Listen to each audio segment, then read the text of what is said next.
Greetings, you guys. I'm hella late because I just woke up. I call myself gonna take a nap before before going on here, and that nap turned into a partial coma. But anyway, my name is Cassandra-Floyd. I gotta talk low now because it's midnight and I don't want to disturb my neighbors, even though they would never have that kind of respect for me. But yes, I'm tired. Today was a long day, but it was a good one. I did readings most of the day, and those readings were deep and powerful, and yeah, there was a lot of breakthroughs during the readings for me, and so I had initially greetings everybody. Well, y'all gangsters, I know that. I know that. I was like, ain't nobody gonna be up on here at midnight, but I appreciate you.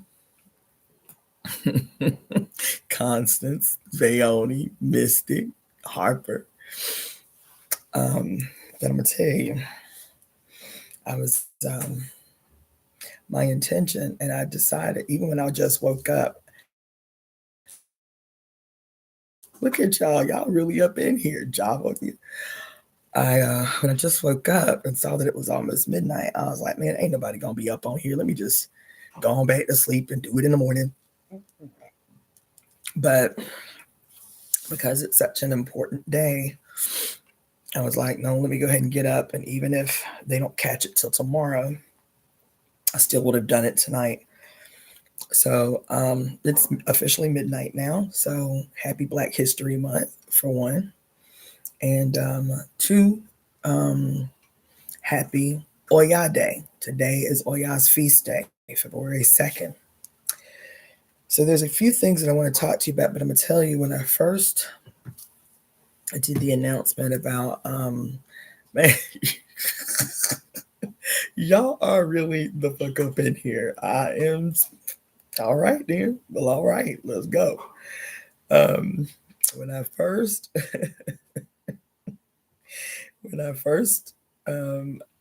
sent out, I didn't send out like a notification via, via YouTube. Y'all gonna have to just walk with me for a minute because I'm still waking up. Like, I literally rolled out the bed, saw that I was 2 hours late, and got up on here. So my eyes still red and everything. You know what? I'm not gonna do that. So when I initially sent out like a text or like something like that this week. I did it like through Facebook and IG and stuff, and it was tied to a video I saw that this woman had done about the Trump administration's campaign for shock and awe. And what she had said was that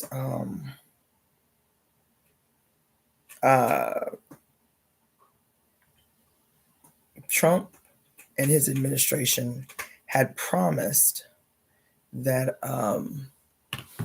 the first 100 days of his administration was going to be a campaign of shock and awe.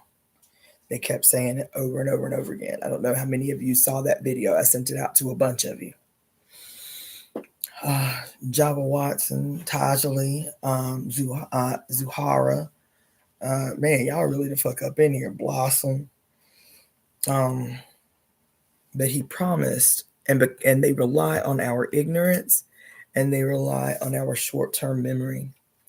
But he said that the first 100 days of his administration was going to be a campaign of shock and awe.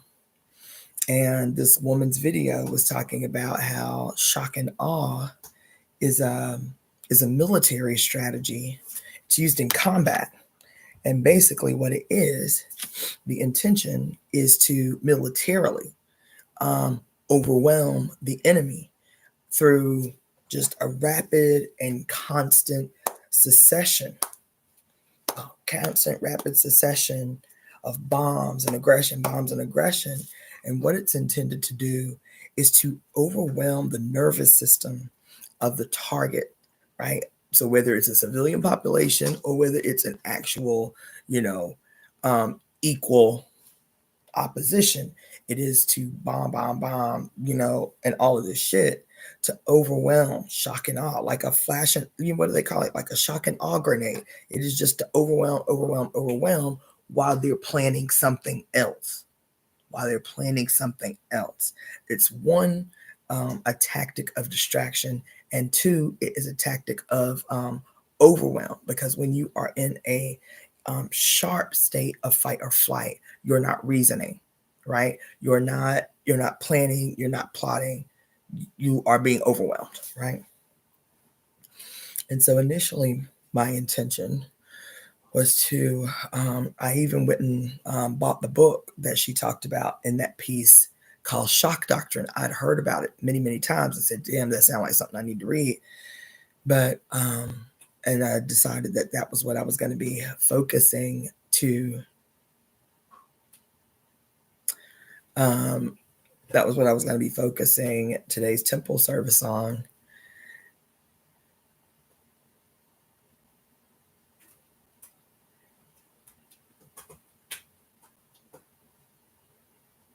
Wow. I didn't know that, Bayoni. Yep, but you're right. I didn't even think about it. Yep, you're right. Bayoni was saying that the same day that I did her reading was the same day that the first plane crash.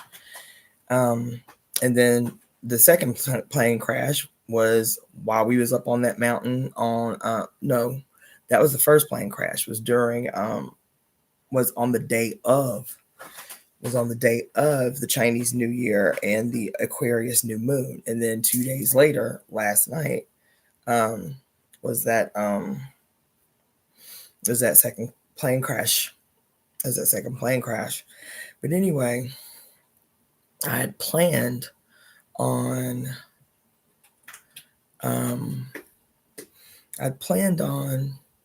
doing the whole temple service about that, right? That was my plan up until a few hours ago. Let me go grab something to drink really quick before I get started, since I'm still just waking up. Hold on, okay?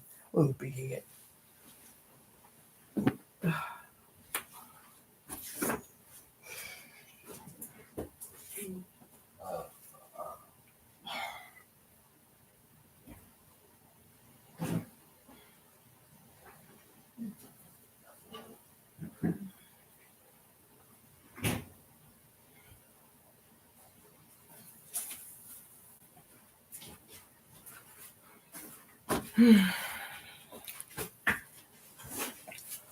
So that had been the plan. Was I was going to talk to y'all about shock and awe and how we shouldn't be, and even though the beginning of the week, let me just say this, at the beginning of the week, I told y'all on Monday, I did not tell y'all on Monday, in preparation for this new moon, that this week was going to be so powerful, and to not get distracted by the noise of social media. What did I say? I said, if you can, do a social media detox. You feel me? If it's not good news, you ain't watching it today. What did I say? That whatever bad shit gonna happen this week, and what did I say? They was gonna plot bad shit for this week. That whatever bad shit happened this week, put that shit off till next Monday. That ain't got shit to do with you till next Monday. Didn't I say that? Didn't I say I know it was gonna be hard because there's so much shit happening? But this week is huge, right? This week is huge. And to not give these motherfuckers no play, that you needed to detox off your social media. That's what I said. And I be goddamn. And me and just 4 other people made it up to that mountain to do ceremony. up at Griffith Observatory. And I was like, well, it was a small ceremony, but it was good. It was profound. You feel me?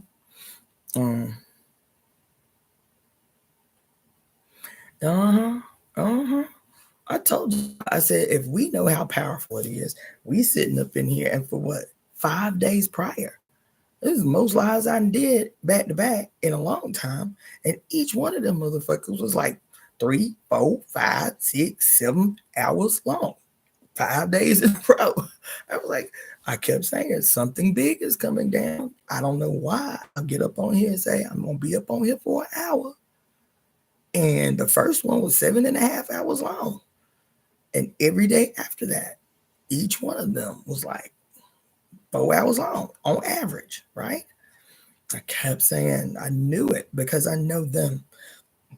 And what they rely on is for us to not pay attention at the depth that they plan for these astronomical events. And I told you, every astronomical event that is occurring for the next 20 years is occurring, even as powerful as it is on its own. Each one of these astronomical and astrological events are occurring powerful on their own, are 1,000,000 times more powerful because they are happening within the context of the fact that Pluto and Aquarius are officially up in this bitch, and they posted up for the next 20 years till 2044. There are no insignificant moments that, not in your personal life, not in the global community. There are no insignificant moments. There is no insignificant action that you take. There is no insignificant words that you speak. Every fucking thing you do, every fucking thing you say, every act, child, I sound like goddamn Sting. Every move you make, every single take, every bond you break, every claim you stake, I'll be watching you. Listen, okay? These motherfuckers think about how you would react if you knew death was imminent for you. Would you give up, or would you fight like hell to preserve your life? You understand? If you knew that death was imminent, you understand? Wouldn't you fight for your life? You would scrap like hell to protect your life, to defend your life, to preserve your life. That's these motherfuckers right here. That's them. That's them. And so when I tell you, every single solitary astrological event of any significance is an opportunity that they are going to take advantage of. They are going to try to distract you from what it is you trying to do with overwhelm. They're going to do what they are trying to accomplish on these astrologically significant events to distract and undermine what it is you trying to do. That's a promise. So I had met my commitment that day, though it was hard. On that new moon, I was like, no social media. If it ain't good news, it ain't got shit to do with me today. Because I'm on a mission. We about to hike up this motherfucking mountain. We about to pour our moon blood all over this monstrosity at the observatory. 3 women, 3 motherfucking witches, 3 women. One woman brought her husband, who African, she is Filipina. They brought their baby son, and us 2 women, this Mashika sister and myself, went up on that motherfucking mountain and got to work. We called the corners. We saged the space. Each one of us said a prayer to welcome in our ancestors in our native tradition. We got up in there and we got that goddamn work done, is what we did. That's what we did. We got up in there and got that work done. You feel me? And then as soon as I got up off that mountain and went back home and was like, okay, I have accomplished what I need to accomplish. Plus, I did that was just the first part of my full moon ceremony, because the second part, y'all think y'all saw the pictures, was me doing our candle. That shit was crazy. That was crazy. That candle, you can see it. That candle burned like it was angry. I've never seen a candle burn like that. I took pictures of it. That candle burned like it was angry. And because it was an eggplant colored candle, and I carved my conspiracy in the candle, and then I carved the conspiracy on the candle. Then the names I wrote on the bottom of the candle. You feel me? And then I put a binding ritual on the bottom of the candle before burning the candle. So I burned the candle up here, and it burned like the black candle that we burnt on November 19th and did the same thing. Had all those women. I even did a video of me painting my moon blood, calling back my power. I painted the candle with my moon blood all over the names on the bottom. And that candle that we burnt on the 19th, it burnt so smooth, it just went right down, all the way to the bottom. No wax spilled, nothing. This pomegranate, aka eggplant colored candle, it spilled everywhere. There's candle wax everywhere. But the candle wax, was kind of an eggplant color, but it bled red. Look at that. It bled red, and it bled all over everything. You feel me? It bled all over everything. And so what my plan is to take that. I got a plan for the wax. All that wax that bled all over the place, I have a plan for it. And I have a plan for it, and I may talk to y'all about that later. But the reason I am talking about this, and the reason that is important, and I have notes that I took for tonight too,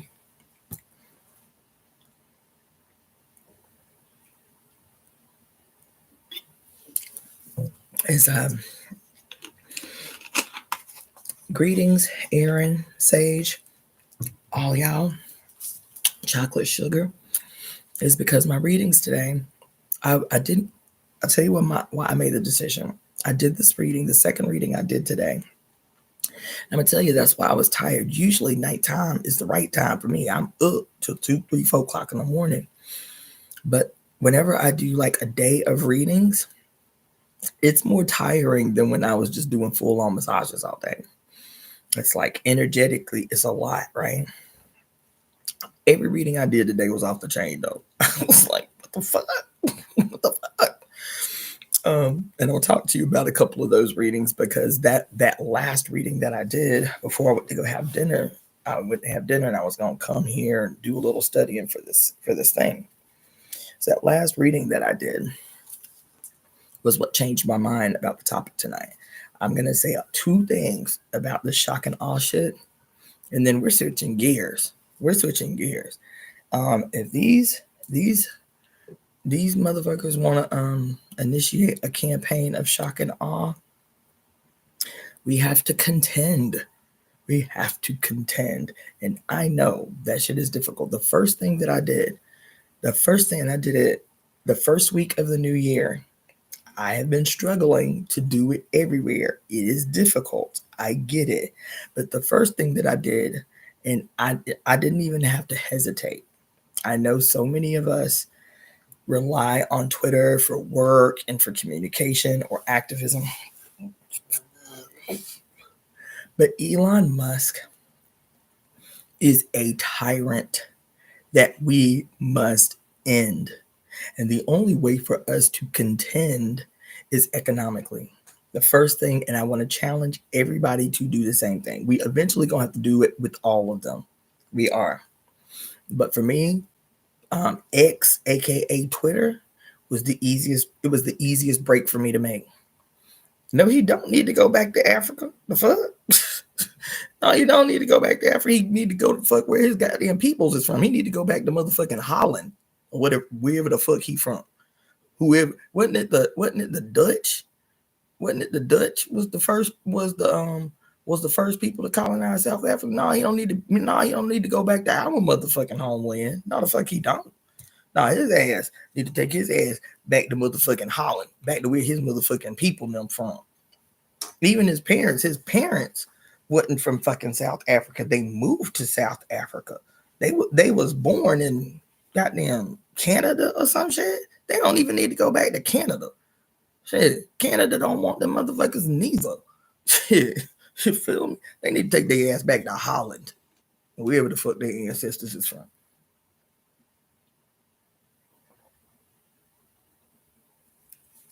Hell no. But anyway, a couple of things I want to do is housekeeping too before I get in. I think his family were from somewhere else, Germany maybe. They moved to South Africa during apartheid to take advantage of the politics and the slave labor. Thank you, Aaron, who lives in South Africa. No, they don't want his punk ass neither. But anyway, that was the easiest thing for me to do. And I know that is difficult. I know a lot of people up on here. I know a lot of people who personally who are like, look, Twitter's going to be it's going to be a hard one. Yeah, it's Elias feast day. Yeah. And I got something to tell y'all about that too. But anyway, that's the first thing that we can do. Those of us who don't own Teslas, you feel me? Because that would be the next call that I would make, is to sell your motherfucking Tesla, bitch. Sell your Tesla. Or get rid of it altogether. I know that's a stretch. Like,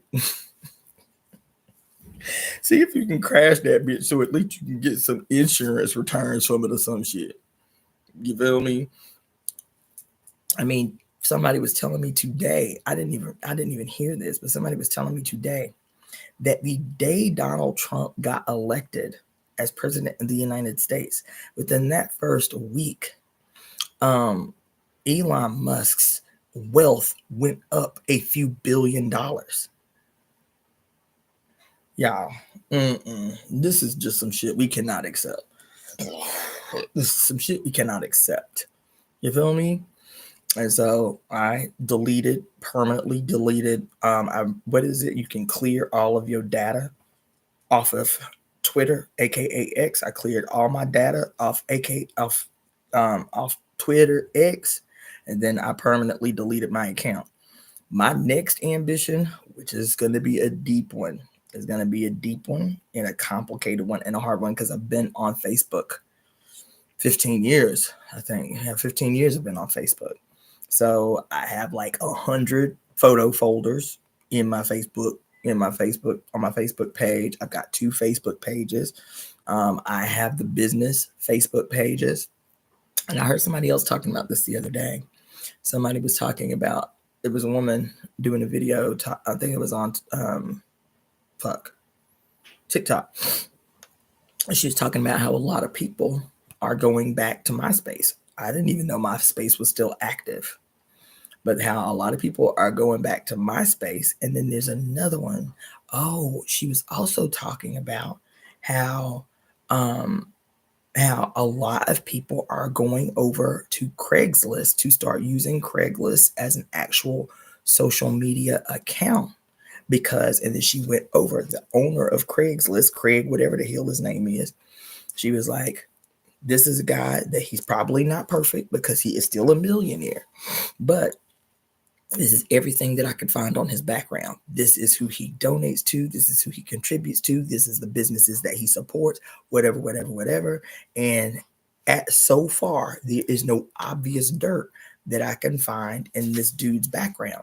So even where our social media is concerned, we need to be either creating our own social media like networks, and also like making these two, Craigslist and MySpace, mediums that we make the shift to, so that, because she was saying we need to get off the meta, period. So Facebook, IG, I know that's gonna be hard for a lot of y'all, but they're all meta, they're all Zuckerberg, right? And so she's like, that's what I've done. She said, I have dismantled all my big social media accounts. She said, I haven't done Instagram yet, but like my Facebook, my X, I've already alleviated them. no, she had done Instagram. She was doing this from TikTok. So she said, I got my TikTok account. She said, I just reactivated my Craigslist account and my MySpace account. And she was like, and I want to encourage y'all to do the same, because these billionaires, the way that they're able, I had not heard that. Even TikTok has been infiltrated by Facebook. I had not heard that. But she said the reason that they're able to thrive the way that they have is because they have created this web of, quote, necessity, this web of necessity that makes it so difficult for us to break out of it, right? And I was even thinking about these corporations, because I know a lot of you are talking about boycotting, like Target and Walmart and all of these corporations. And every few years, we end up doing some boycott. But I want to tell you this. This is the other thing I want to say about it, and then I want to move on. I want to say something that I've been thinking about a lot for a long time, but had never been able to give like word to it, or like I'd never been able to like fully conceptualize it. But this period is demanding for us. I never used Tumblr, so I still don't know how people were. Grace, welcome, by the way. I still don't know how people used Tumblr in the past, or what it was about. I never had a Tumblr account because I just didn't get it. I think American TikTok is Meta owned now. My TikTok hasn't been affected at all through all this drama. My FYP and everything else is still the same as last year. Interesting. The other thing that I want to talk about, because of this web that has been created by the oligarchy in particular, is this is bringing it up again, but it was something that I had been thinking about even when I first moved to California and started running in all of these circles with Native people here in California. There was something that I was experiencing, and I was experiencing with a level of discomfort. But because I was in indigenous spaces, I didn't express it out loud. I was like, okay, this is obviously just something for me to kind of work out in my own head. But it was something that was consistently happening in indigenous spaces. It was an understanding and an articulation that I'd only seen happening in indigenous spaces. And I always took a note of it, because every time it happened, I felt away, right? And in these indigenous spaces, typically it was in like ceremonial spaces. It was, like big festivals or collective ceremonies, like big ceremonies where there would be certain periods of the ceremony, large periods, large sections of the ceremony that you could not, you couldn't film, you couldn't document. And at first I was like, okay, this is like being security conscious, or it was like, protecting, the sacredness of the ceremony. But it would always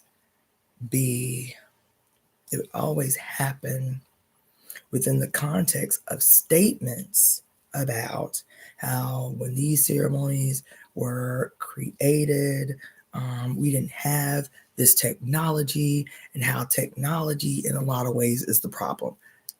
That was the point that I was like, oh, there's something off about that. And it used to bug me, but I didn't want to seem like out of place or disrespectful. I was like, this is for me. This isn't about what's happening. This is the space that I'm coming up with this idea. But let me tell you what the idea is now, that we're in this position talking about this thing on this day because of all the shit that has happened this week. The thing, and today is the day that it came back to me, this uncomfortableness with this idea that, quote, technology is the problem, right? And so in order to be sacred, quote, sacred is to deviate from technology. I hear this a lot. I have even heard this kind of thing, not as expressed as it is here, when I was living in Oyotunji African village. I saw it in real time, as a matter of fact, in Oyotunji African village. There is this way, because we have been conditioned through a couple of thousand apocalyptic movies, post-apocalyptic movies, end of the world movies, about how every time in the future we're going to be, quote, thrust back into barbarism. We're going to, that the apocalypse, that the end of the world, that Armageddon is always going to be synonymous with a great leap backwards into our pre-technological, barbaristic, untechnological ancestors. Like that, quote, end of the world is synonymous with our great leap backwards into barbarism. Okay. Now let me tell you why this is a problematic statement and why it's insidious. Why it's insidious. All of the technological advances. You know what? I'm just having a thought. Oh my God. Oh shit. Okay. There's a reason for this. Because see, I will understand, and it leans into what we're going to talk about tonight. I am having a whole fucking goddamn moment. Oh shit. Having a whole goddamn moment. It is leading into what we're talking about tonight. That, let me write this down. Hold on.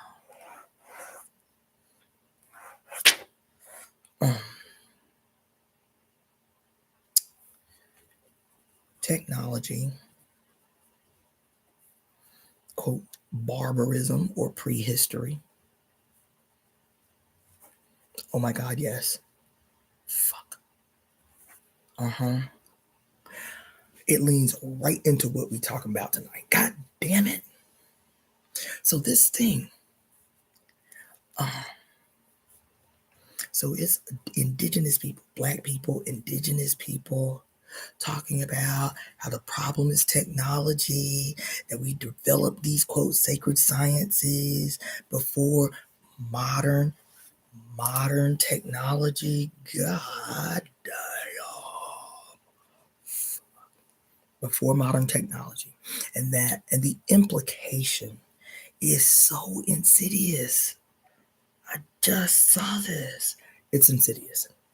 Because what we have done and what we continue to do, is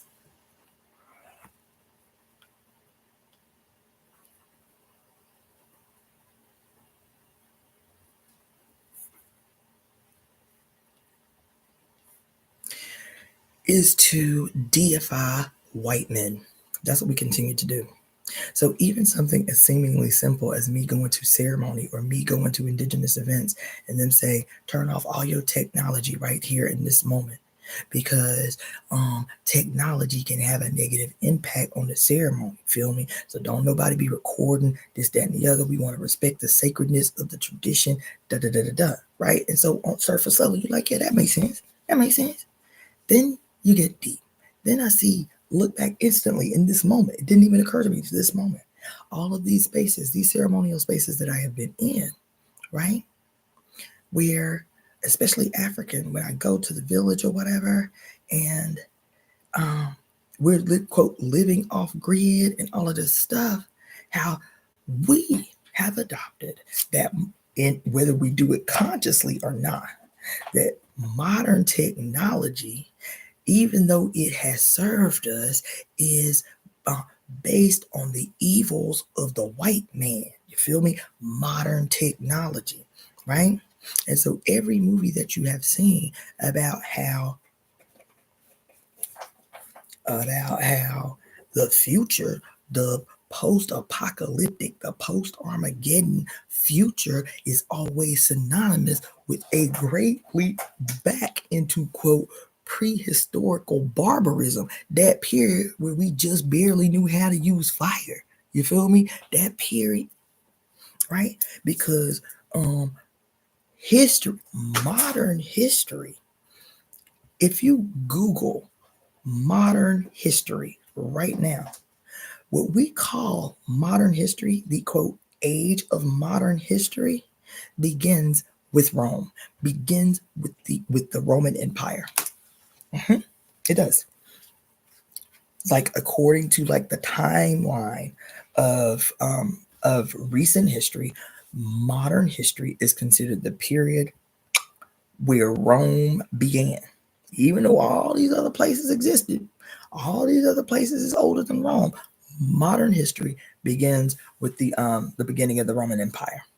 Okay, so if we got this in our subconscious mind, that all of the quote technological advances, isn't this what white men are always talking about? Like, if it wasn't for us, yeah, slavery was probably not great. But if it wasn't for slavery, there would be no great technological advances. That all the great technological advances came from the genius, just sprung from the genius of white people, of white men. You feel me?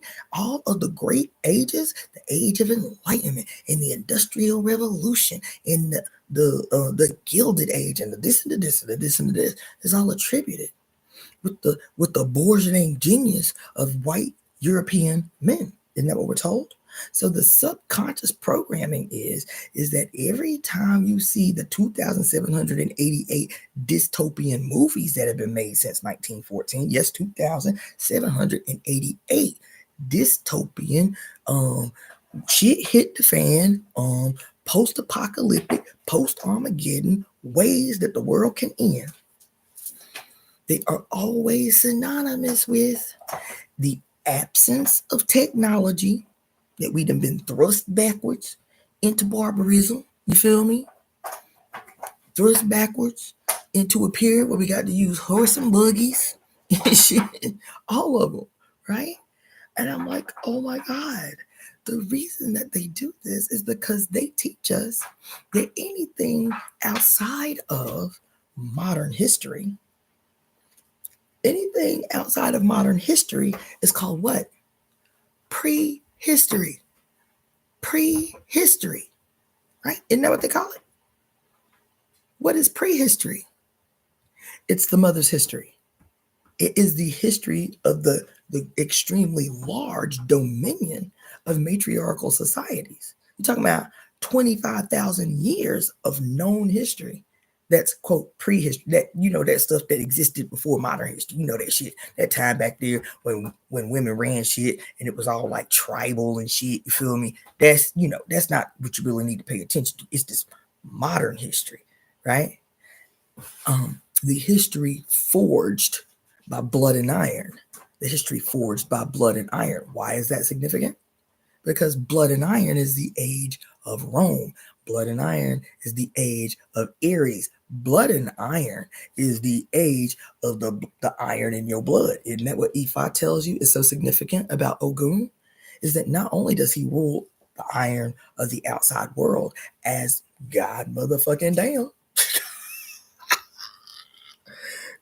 not only does he rule the iron on the outside world as the Orisha of technological advances. That's what Ogun is, that he uses the iron to forge technological advances for the human race.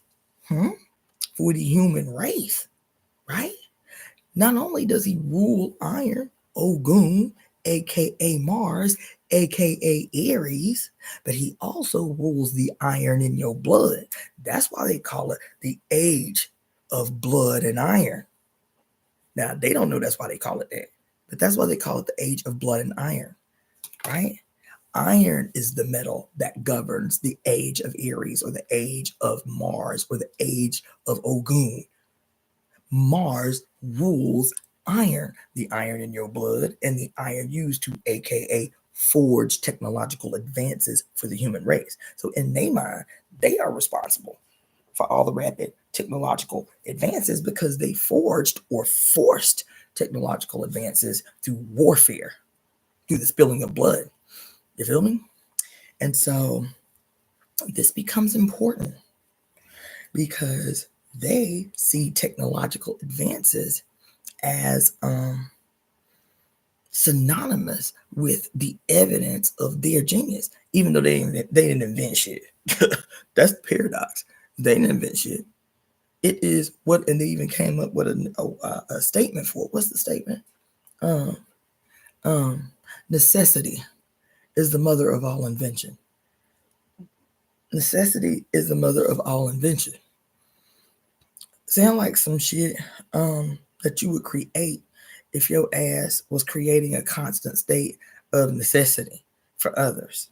You feel me? Because when you think about all the technological advances, especially the last 2 ages, right? Those technological advances were not made by kings or rulers or slave masters, that because they didn't have no necessity. All their needs were being met by those that they were oppressing, those they were colonizing, those that they were exploiting. Am I wrong? All the technological advances of the so-called modern age, it wasn't the emperors creating the genius of all of these technological advances. It wasn't, not a single one. It wasn't. What they were genius at is warfare. That's it. It was those people that they had their boot on their neck. It was those people that they were oppressing. It was those people that they were exploiting. It was those people that they were imposing extreme necessity on that were creating the genius. Think about it. We celebrate it all the time. Here it is, Black History Month. And we always talk during Black History Month about how everything in this goddamn country, technological, can be traced back to the creative, the necessary genius of some Black colonized person, of some Black oppressed person, of some Black enslaved person. And because enslaved people and colonized people ain't got no motherfucking rights, they barely got an identity, then all the products of their genius can be patented by their owners. Can be patented by their owners. Because everything that you produce, not just the cotton, not just the sugar, not just the rum, everything that you produce, even out of your consciousness, even out of your body in the forms of babies, we own that shit. Everything that you produce out of your body, out of your genius, and out of your labor, that's mine, because I own you. You don't own shit. I don't give a fuck if you created it. I don't give a fuck if you invented it. You mine. I own you. Therefore, I own everything that you produce. And that ain't changed much, even though you can't see it that way. So let me keep going. Exactly. Henrietta Lacks is just one of a multitude of faceless, nameless geniuses that disappeared into oblivion. And everything that they produced, every genius they produced, everything they produced, belongs to some white person. And I'll tell you something else. This is why the everyday, regular ass white person, even in their most basicness, God damn it, even in their most basicness, hates us. They don't hate us because we Black. Y'all, that's an oversimplification. They don't, quote, just hate us because we Black. They hate us because every single white person born in America, you know, I will expand it out to the rest of the European world, but that's by extension. Those white people born in America, by parents that were born in America, by parents that were born in America, you feel me? They got a legacy in America. The reason that there is such a deep, seething, low-level, boiling rage just under the surface of white people with a legacy in America, right, is because their DNA every day is incensed. Their DNA is incensed, y'all. Their DNA is incensed.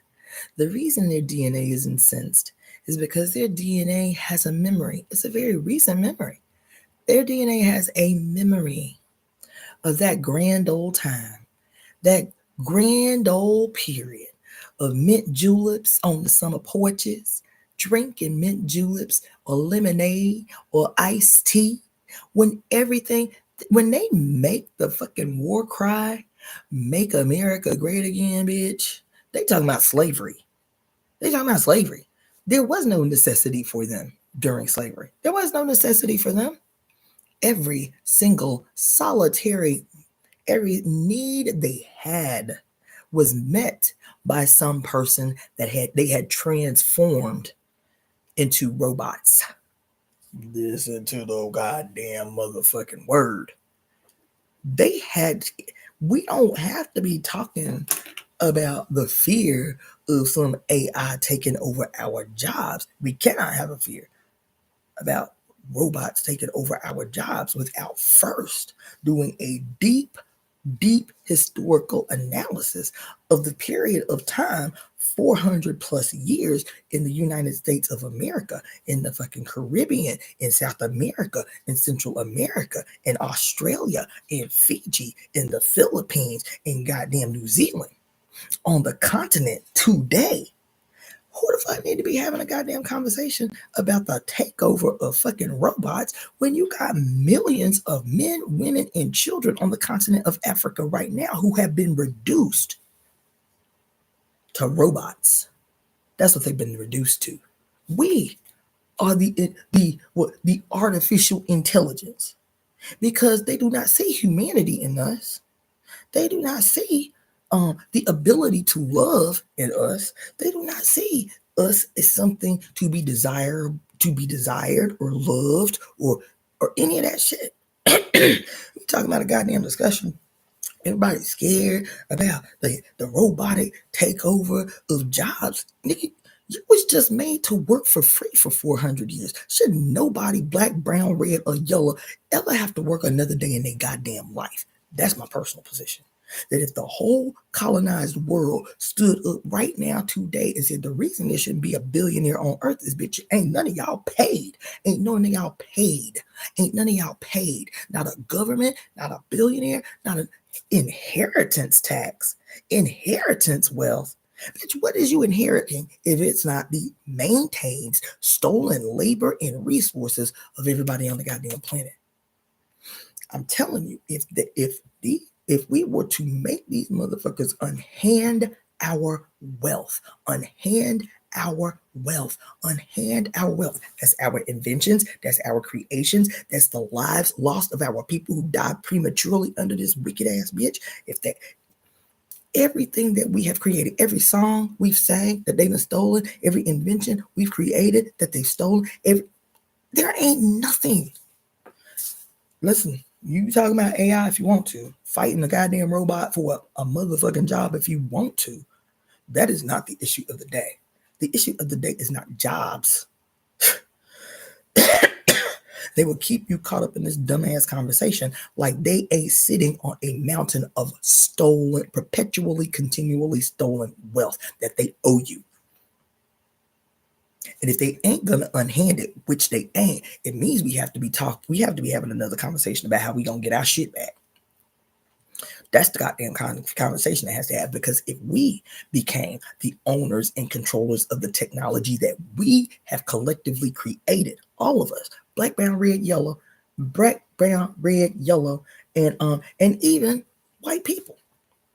But because they still drunk off goddamn patriarchy, they still drunk off goddamn white supremacy, they ain't no use to us right now. I'll be honest. They ain't no use to us right now, white people. You feel me? Us people who remain the colonial targets of white power run astray, run amok. We have to be having a conversation that if we took back everything that is ours, which is everything that we set our sights on, which is literally when you wake, from the time you wake up in the morning to your time to go to sleep, everything that you lay your eyes on belongs to you. Quote, made privatized. Everything that you lay, every building, every car, the electricity, you shouldn't be paying for shit. Not for the rest of your life. Not for as long as it took them under slavery to erect this monstrous bitch that we live in, is as long as once we take this shit, we should not have to pay for a motherfucking thing and be all right and still live well and still live bountifully. So if that's 400 plus years, guess what? For 400 plus years, We don't need to be paying for nothing. We shouldn't be talking about paying no motherfucking rent. How we gonna eat? How we gonna do this? No, we've already did that. We've already did that work 400 years times over. We already did that. You feel what I'm saying? We already did that. I don't know if y'all rocking with me, but this thing, this technology, and how we are always being conditioned to see the future as grim, the future as synonymous to that barbaristic time when women ran shit, because that's the low key insidious underlying narrative, is to keep us tied to the way things are right now, because at least this is better than that time when we didn't have no technology because women ran shit. You know, that prehistoric time, that prehistory, the fucking matriarchy, that shit. Because somehow they are trying to convince you that matriarchy is synonymous with ignorant, backwards, dark barbarism. You feel me? And that you have to be invested in the age of technology, which is synonymous with the genius of white men. That's what they're trying to do in these 2,788 goddamn dystopian movies. That no matter how bad white men are, at least you ain't back there in that time, the dark ages, when them women ran shit, the prehistorical times that are so terrible that we don't even talk about them in history classes. You know that time back there when them women ran shit, you feel me? This is wicked. It's why the Revelations is written the way that it is. Everything to keep you from envisioning a glorious future. Everything to keep you from envisioning a period in human history where your life force is not drained just to survive, to continue. You remember that there's a picture that they show of this big, giant, fat white dude, right?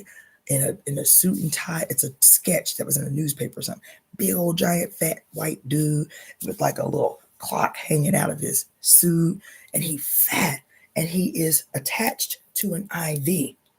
Okay, and on the end of the IV, instead of there being an IV bag, it's terrible, but there is you see the continent of Africa, and sitting on top of the continent of Africa is a little black child who is the stereotypical poster child for why Africa needs saving by Europe. Why Africa needs saving by Europe. The baby, a child with all his bones showing, ain't even got no muscle tissue, just starving. The big fat white dude is attached by an IV to Africa as personified as the starving child. The IV attached to him, feeding him, fueling him, is the blood of us, is the blood of others, is the blood of Asia, it's the blood of Africa, it's the blood of South America, it's the blood of North America, the indigenous population of America and Canada. It's the blood of us feeding this overbloated, monstrous bitch.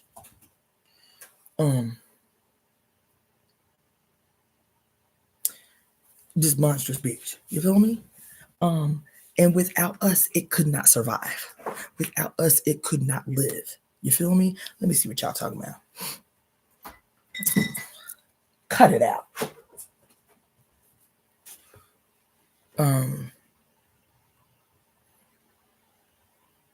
That is why I rebuke the hustle mantra and ideology at 1,000%, Java. Yes, it all needs to be given back. Absolutely. I'm done paying rent. It's just sharecropping. Yes. I keep telling y'all, we have been reduced to modern serfs. Tied to the landlord, tied to the nobility, the AKA landlord. You feel me? I've been remodeling a bus to live in because I'm done working hard and all my labor goes to my landlord. There you go, constant woo-woo, right? Facts. When you look up matriarchy countries today, they say it's poor, but it's not really poor.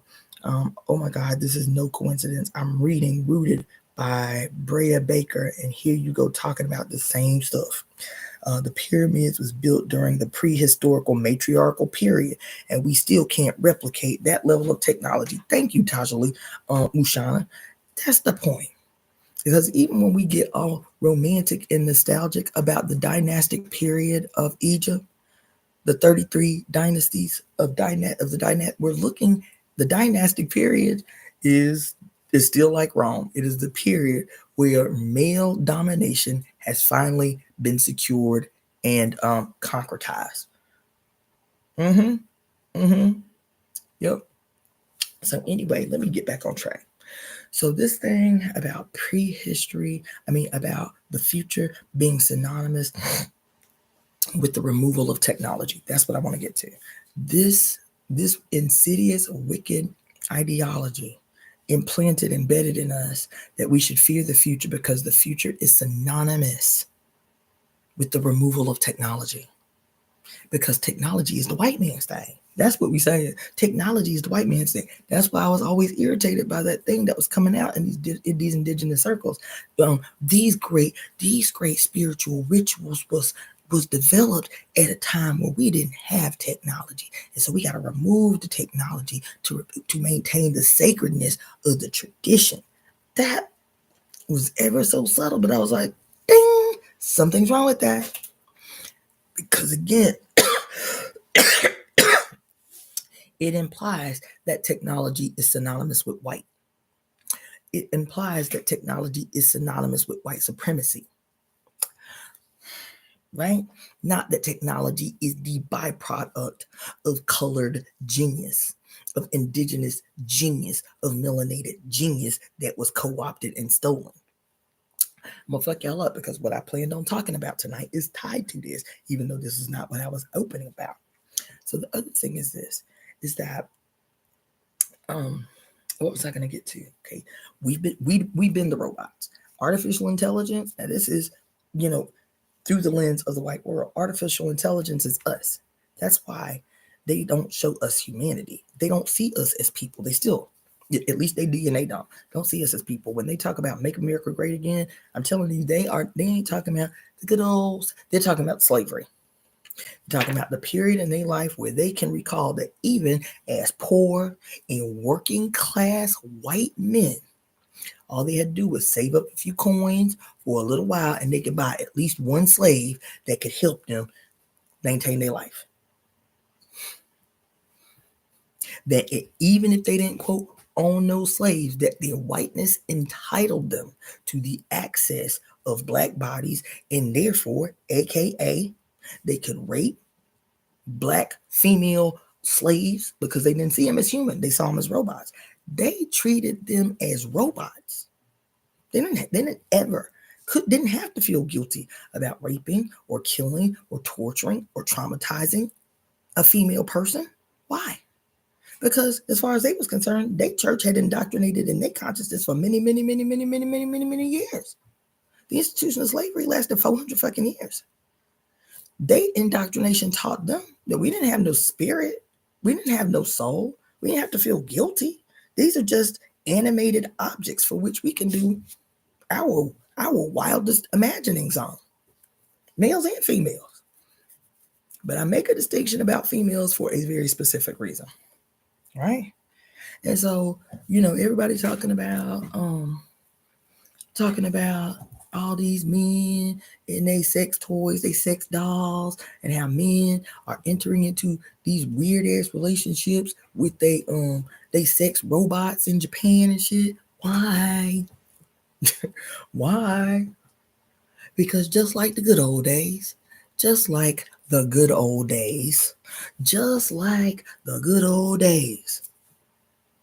when we could have sex with any woman that we wanted, and she didn't talk back, she didn't cry out, she didn't resist, she didn't fight. This is the Make America Great they talking about.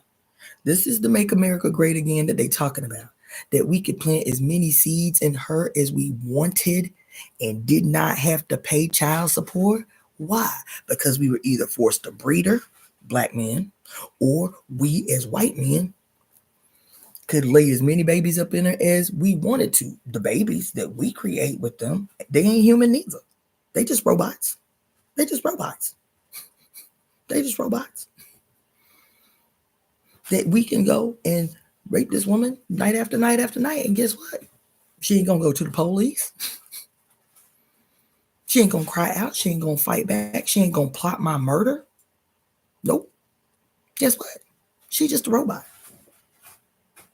I'm telling you, I'm working on an idea about how this is what men are pining away for. This is why men are so angry. It's not just white people, because I'm talking about white people and their relationship to slavery, their relationship to colonialism around the world, and the many different ways that manifested itself. But that is spilling over into even colonized men. This idea, this pining away for some good old something, is about power unchallenged. This period in human history where their power was unchallenged, where their dominion over the earth was just accepted and unchallenged. We didn't have no recourse. We didn't fight back.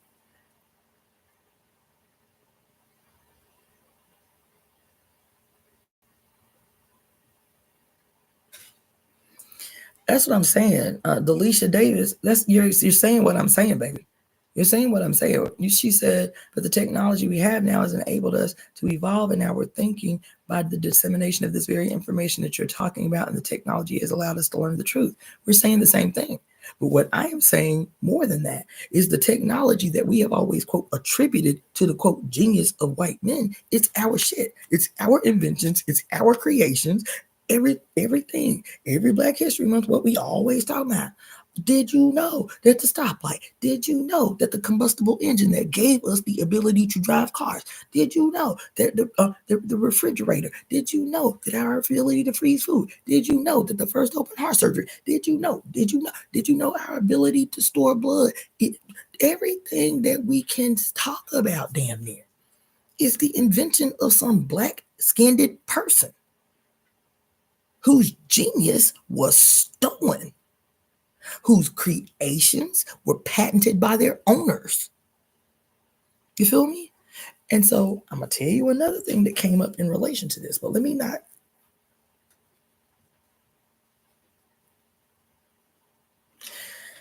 So the reason that they're angry, the reason that they are seething, always seething, can never come to the right conclusion. Even, I was just telling the sister today that these motherfuckers are so invested in white nationalism, in white supremacy, even as the victims of the bourgeoisie, even as the victims of white nationalism and white supremacy. I'm talking about white people. Even as the victims of white nationalism and white supremacy, that these motherfuckers would burn their own house to the ground. They would burn their, quote, own country to the ground. To the ground. They would raise this shit to the ground to prove or to maintain this idea in their head that no matter how bad shit get for me as a white person, at the end of the day, at least I ain't a nigga. That a poor white person, I'm talking about poor, I'm talking about trailer park, food stamps, all the things, that a poor white person, no matter how little they have, if they see a black middle class person, they may hate them for what they have, but in their heart, they still breathe a sigh of relief. I don't care how much money that nigga got. At least I ain't a nigga. I'd rather be a poor white person than a middle class nigga. Isn't that something? Where does that deep hatred go? Where does that deep self-betrayal come from? That they would betray their own interests as poor white people to be more aligned with the people that create their suffering than to be aligned with the colored people of the world. That is a sickness that is deeply etched in their spirit, child, in their consciousness, in their DNA. It is a DNA memory of that period in history where we didn't have to do nothing for ourselves because all we had to do was make some black ass person do it, or some native person do it. Those of you who are on IG, I'm gonna have to redo the video because it's about the timeout.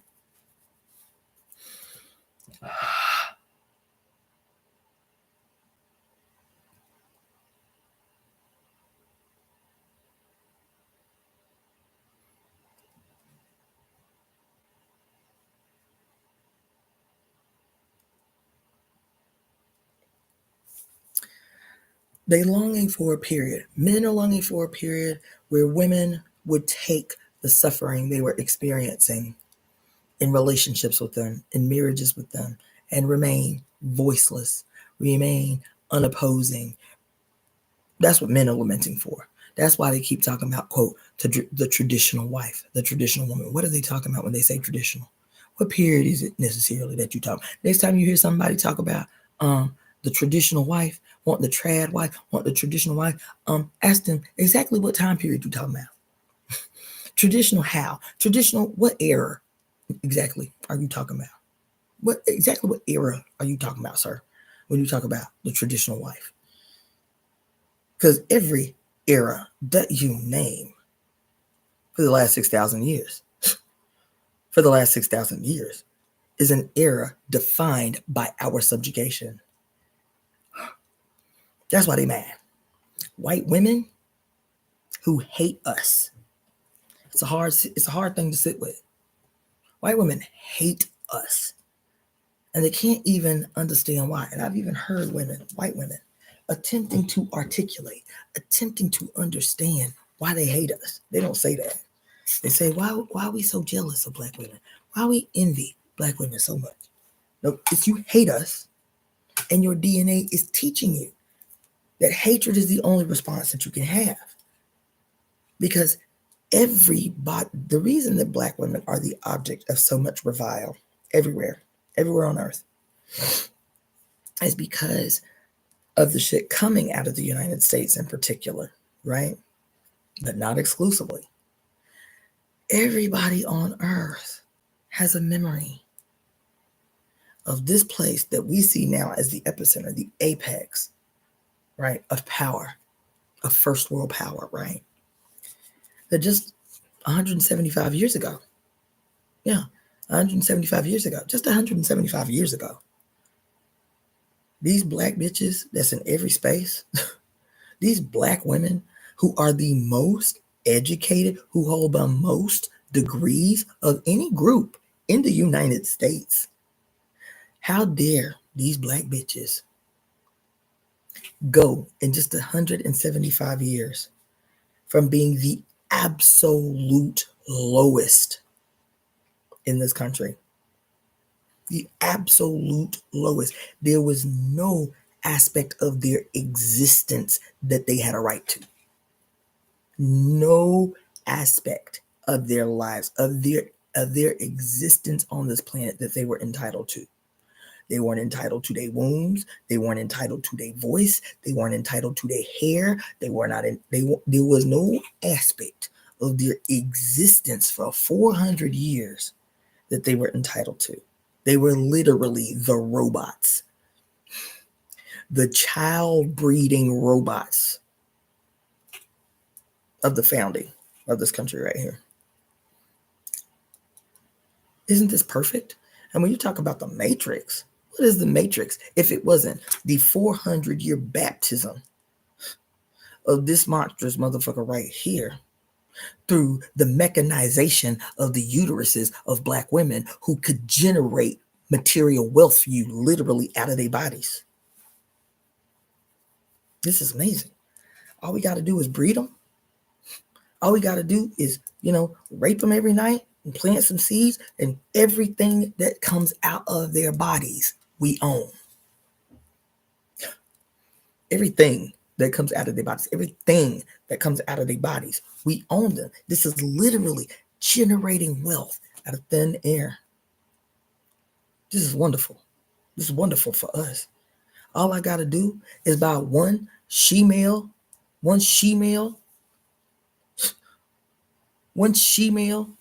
freaking slave, and I can grow my wealth. I might be poor right now, But all I got to do is buy one female slave, find somebody to breed her, or I'll breed her myself, and I can literally grow my wealth without doing no work at all. This is amazing. How fortunate for me. How fortunate for me. Y'all talking about androids and jobs. Y'all haven't even reconciled the goddamn history of this country. Y'all talking about fear in the future. You haven't even resolved the birth of this monstrous bitch right here. You feel me? And so there's a reason I got on that. I know I keep digressing, but the digression is related. And the other reason that they're mad. So let me tie this together. There's two main reasons that you see the violence, you see the rage, you see the straight up insanity of what's happening in this day and age. Trump is the peak personification of this growing hatred that's been bubbling up. It's just been bubbling up. It's just been bubbling up of the general white population. This hatred is tied to one, this idea that they have in their mind of the good old days. Make America great again. Make America great again. Make America great again. And America was great when in mass and in general, I ain't saying that was always the case, but in mass and in general, our power was unchallenged. That's what they mean. Our dominion over everything in this country was unchallenged in general. Okay, I know there were rebellions. I know there were uprisings. I'm talking about in general. What made it possible to maintain a system of slavery for 400 years is that the masses had literally been terrorized into submission, beaten into submission. That's why the shock and awe thing today really stood out for me. I was like, yes, okay, I can see that. This is what they're trying to do. The shock and awe campaign is about the overwhelm that literally terrorizes people into submission, that terrorizes people, traumatizes people into complicity. Right? Y'all are going to cut it out. Terrorizes people into submission. That's what this shit is about, right? It's about the overwhelm necessary. And then while the overwhelm, the people dying because day one. And if you have me tell it, these are blood sacrifices. These are rituals. If you had me get deep on me, these are rituals. The first day of the new year of what is promising to be one of the most incredible, either way, either extreme, one of the most incredible years of the next 10 years, and you enter into that year, day one, with a ritual sacrifice in one of the witchiest cities in the country, New Orleans, with the mowing down of 16 civilians by a black man with an Arab name in a white truck. Now, if you practice ceremony, if you practice ritual sacrifice, if you practice any of these witchy traditions, then you know everything is purposeful. Color, the color of the person, the color of the truck, all of it was deliberate. The black ass man with the most Arab name that you can imagine. You feel me? The black ass man with the conveniently Arab name driving a white pickup truck, mowing down, 15 civilians? This was a ritual sacrifice on January 1st. This was a ritual. This was a blood ritual to consecrate the coming of this new dude who was about to walk up into the White House. Now, because it's been one thing after another, and every major catastrophe that has happened from January 1st to today has had blood attached to it. The two plane crashes this week, this most powerful week that I just was going in. Every time I did a lot of that shit was 5 hours long because I saw how important this entry into the Chinese Lunar New Year on the first new moon of the year, which is a new moon in Aquarius just 2 months after Pluto entered Aquarius on November 19th. These are blood rituals. These are blood. I was just saying, yes, shock and awe campaign. I'm thinking military strategy. But it was today, doing these readings all day, I was like, yes, this is a military strategy, a shock and awe campaign. But it as also a ritualistic blood offering. That's what these are false flag operations, aka shock and awe campaigns, aka blood ritual sacrifices to the god of war. Mm-hmm.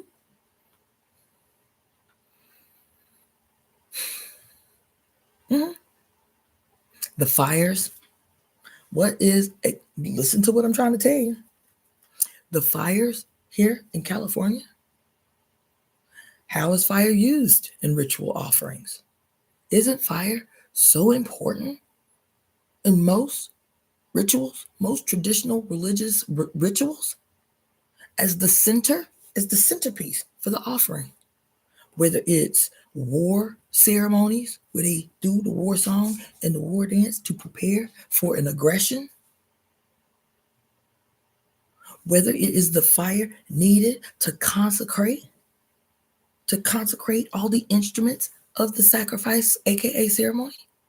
Here we just had, and I was talking to y'all, damn, the fire tornadoes. There was like 3 fire tornadoes out here in California. And guess what today is? Today, that's what I was intending to talk to y'all about earlier. Today is Oya's feast day. And when I went to study to prepare y'all for the energy that you needed to be in Oya's feast day, guess what else I found out? Today, starting last night, is Imbolc. Imbolc is a Celtic, cyclical tradition, right? Like you've got Samhain, we call it Halloween. You got all of these, you got the solstices, these Celtic rituals that happen throughout the year. I'm not well versed on them, but when I was studying about Oya today, Imbolc came up. And Imbolc is about honoring the goddess Brigitte, or Saint Bridget, after Ireland was colonized by the Roman Empire or Roman Catholic Church, right? Saint Bridget or Saint Bridget or the goddess Bridget, right? And so I was like, okay, well, let me read a little bit about her because I'm not well versed on her. And how about it stood out right away? Girl, oh, these cats. Not Saint Brigitte, the goddess Brigitte. The first thing that came up about the significance of Imbolc and why people needed to take the opportunity to honor Brigitte today is because she is the owner of the hearth fire. She is the owner of the hearth fire, right? And I was like, oh my God. Oya is the keeper of the fire of, she is the keeper of the container of fire. Oya, the keeper of the container of fire. Brigitte is the owner of the hearth fire, right? So I was like, damn, I know each one of the Orisha have a saint, right? That they, juxtapose it with. And let me get rid of these cats because these motherfuckers was like doing the most.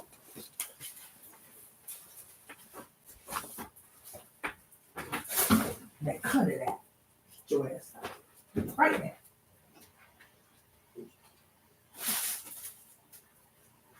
Right now.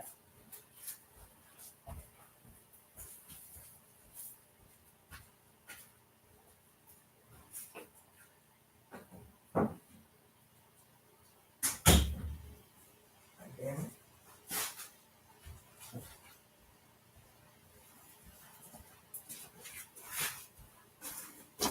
Sorry about that.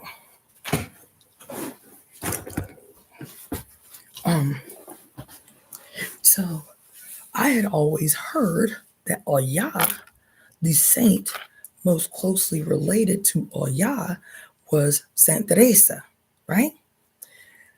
And that is true. But Saint Teresa is also Saint Brigitte. So the goddess Bridget, or Brigitte, and Oya are the same. all the way down the line. The hearth fire, what did I tell you according to the Women's Encyclopedia of Myths and Secrets? The hearth fire was. The hearth fire was the fire of the uterus. What is the container of fire that Oya is the keeper of? The uterus. You understand? And so I'm thinking about all of these things, the shock and awe campaign, right? All the symbolism of the things that are happening. We're in, for the first time in what, 8,000 years, we're in an air sign age. The last air sign age that we were in, we're in the age of Aquarius.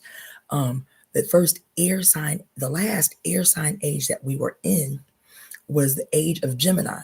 The Bible begins at the theoretical beginning of the age of Taurus. The age of Taurus. So the last air sign age began 2,100 years before the age of Taurus. That was the last time we were in an air sign age. So here we are in an air sign age. During the week that we're having, because remember, what else did I tell you about the new moon a few days ago? I said something very specific, that new moon was being touted as exceptionally rare because it was not only a new moon in Aquarius, as the first new moon of a year, it was the first new moon in Aquarius of the year in the sign of Pluto, because Pluto entered into Aquarius on November 19th. And a snake and a simultaneous, because the Chinese zodiac is a lunar calendar zodiac in a snake year. The last time that happened was 3,000 years ago. This new moon, it just happened this last week that I was hyping y'all up about, doing all the serpent deep dive research about how the serpent was never the penis. That was one of the many archetypes stolen by the takeover of patriarchy. The penis was never the penis was never the serpent.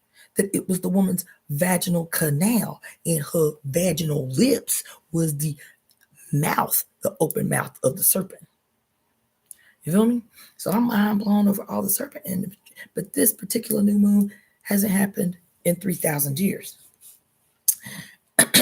And so I kept saying, this week something big is bound to happen. Didn't I say that 5 days in a row? This week something big is bound to happen, because they are going to take advantage of this new moon. It is an air sign new moon, Aquarius new moon, in the theoretical beginning of the age of Aquarius, that jumped off most specifically on November 19th, when the planet Pluto, the slowest moving planet in the solar system, transitioned into the age of Aquarius, transitioned into the sign of Aquarius. And that all of the archetypes are going to be important. So isn't it interesting that on the day of Pluto in an air sign new moon is baptized by a mid-air collision, killing 64. These symbols all mean something. What we blow off is coincidence, or it ain't even on our radar to think about.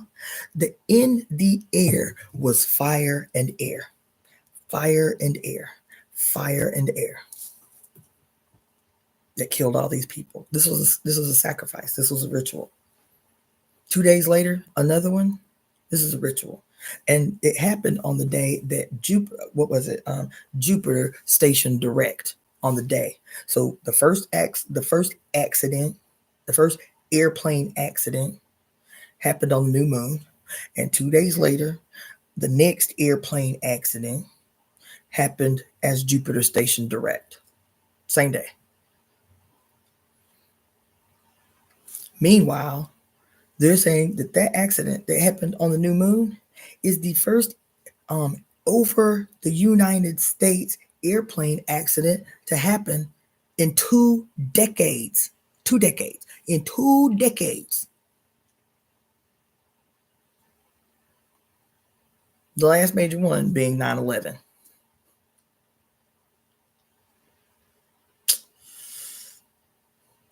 Understand? The last one. The last in-air accident or incident, let me put it like that, was 9/11. You feel me? There's so much more I want to say about that. There's so much more. There's so much more. I want you to see with fresh eyes. I want you to see with new eyes, because tonight I cannot be up on here this late. I want to reiterate, I want to remind you that I am in a particular crisis. I am in a particular crisis. I still have to raise this money. And everybody has been very generous. Everybody has been getting readings from me. Thank you so much. To help with this situation, I received an eviction notice. Okay. A vacate the premises notice. Let me put it like that. And so I still need to raise almost $3,000 for but by the 4th. I am convinced it's going to happen. So if you know anybody rich, you feel me? If you got any homies that need to make an investment in the Temple of Evolutionary Emergence, whatever it is, every penny, every dime, every dollar contribution, get off. That will be welcome. That will be welcome, because now I have to pull a jack move. I fortunately have been able to book some clients tomorrow. So yes, keep that in mind. If you are interested in supporting this, reach out, because, and it was just announced today. As a matter of fact, it was just announced today that the only people that were going to be able to benefit from the rent moratorium were people who opened their homes to friends or family whose places actually burnt down. That if you were housing somebody who was directly impacted by the fires, that you were the only ones that were going to be safe from rent moratorium. But if you lost your job or have lost any income or work as a consequence of the fires, like you were indirectly impacted by the fires, there are no rental protections. There are no rental protections. So as of the first, it's the second now. As of the first, I am officially now 2 months behind in rent because the fire started the first week into the beginning of the second week into the new year. So, and it's sending a shockwave through the goddamn city, and nobody is talking about it. Now that, quote, the fantastic shit is over, that the fires are gone, nobody is talking about the fact that this city just denied the request. The city council just denied the request to extend the rent moratorium to people who were indirectly impacted by the fire. And they're still estimating that 175,000 people were indirectly impacted. They were already living on shoestring budgets as it was, just surviving, just paying their rent. And now they are not protected under the rent moratoriums. I'm one of those people. And so I just really want to reach out.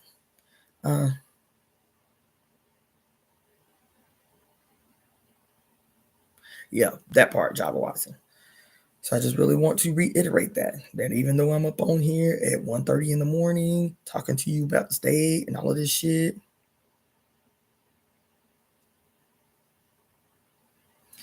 and all of that shit, that this is like, it's crunch time for me. And every single waking and sleeping moment, I've been plotting, scheming on how to resolve this thing, because the city is said, no, that ain't no shit we can do.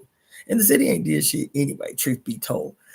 All the help that you see happening in the city has been orchestrated and produced by the thousands of nonprofits in the city. The city ain't done shit. The city, I'm telling you, the city has not done shit. You cannot use anyone here for that kind of help. I don't understand what you mean. I don't understand what you mean, Java. You said I'm serious, but I don't understand what you mean. You cannot use anyone here for that kind of help. I don't understand. Anyone here where? Hold on. Let's see. Those of you who are on IG, sorry, I'm just seeing these messages come through. Let's see. I never even thought that far into it, but as is everything they do is subtle and not subtle to those who see. accidents, sirens, been going crazy where I am. It's true that I've been saying that it's been sirens, but it's also been freaking so many like military grade helicopters. These aren't the typical police helicopters that are flying around. It's been so many like military grade helicopters flying around all day. I'm like, what? Even when we were up on the mountain doing the new moon ritual, they were like we saw like 4 or 5 in the 1 hour that we were up there, 4 or 5 very low flying military helicopters circling over the observatory. Low. They were loud as hell. It's like, what the fuck is that about? What's that about? Let's see. Sending you many prayers. Let's see. Sending you many prayers, love, well wishes. I pray and hope and know this will come through for you. I wasn't even aware this was the case in California. No, it's deep. Yeah, she said, this is get connected within kin. Yes, helicopters everywhere, especially at night. Yes. And have me tell it, I think it's surveillance. I would just be, I think it's surveillance. I think that with this quote shock and awe campaign that they're instigating. You feel me? I think with the shock and awe campaign that they have been waging since January 1st, that they are preparing for the reaction that they're instigating. They're instigating a reaction. That's what I think. And if you want me to get real deep about it, and then I'm gonna leave it alone. If you want me to be honest about it, what I am experiencing is I am experiencing that they are trying to instigate a race war. And I never thought I would say that. But they are trying to instigate a race war, right? So they've got the shock and awe campaign, right? And then simultaneous to that is all of these, what do you call them? All of this shit that Trump has signed over the last couple of weeks, directly targeting all marginalized people, women, races, all the genders in between, just taking rights, and at the same time creating a system of shock and awe, a campaign of shock and awe, and then turning around, causing these campaigns of shock and awe, causing these so-called accidents, causing these so-called incidents, and then blaming those very same marginalized people, whether it's white women, whether it's black women, whether it's homosexuals, whether everything, quote, fallible about this shit is DEI becomes the issue. Now, let me say one more thing. DEI, the lamentation for the great old America, the lamentation, right, for the great old America, simultaneous with the lamenting about that period where we could run amok, we could do the most wicked kind of dirt, and nobody would say anything. The period where women didn't fight back against our wildest imaginations and aggressions, right? The lamenting for the good old days, the lamenting for making America great again, right? And then the seething rage that you see in so many white people, right? The Karen syndrome, the Ken syndrome, like all of these ways that latent white rage is expressed on a daily basis. The attack on so-called DEI, the attack on civil rights legislation, the attack on EEOC, the attack on affirmative action, right? All of these systems set in place through struggle. We had to fight for that shit, right? Just to give us access. The reason for the attacks on these things, I'm gonna tell you, is deep, but I'm convinced this is what it is. They want to maintain close enough proximity to black-bodied people, to other people of color, to other marginalized people, but black people in particular. This is the contest. Is white supremacy, as it's manifested right now in the United States, as the dominant force in the so-called democratic process, and black women. This is the contest. And all other struggles have occurred and unfolded within this contest between white supremacy and the face of the matriarchy on earth. So you can have an attitude about that or not. I do not care. I'm telling you what it is in real time. And so the problem becomes is they want close enough proximity. They want to maintain close enough proximity to Black people in particular.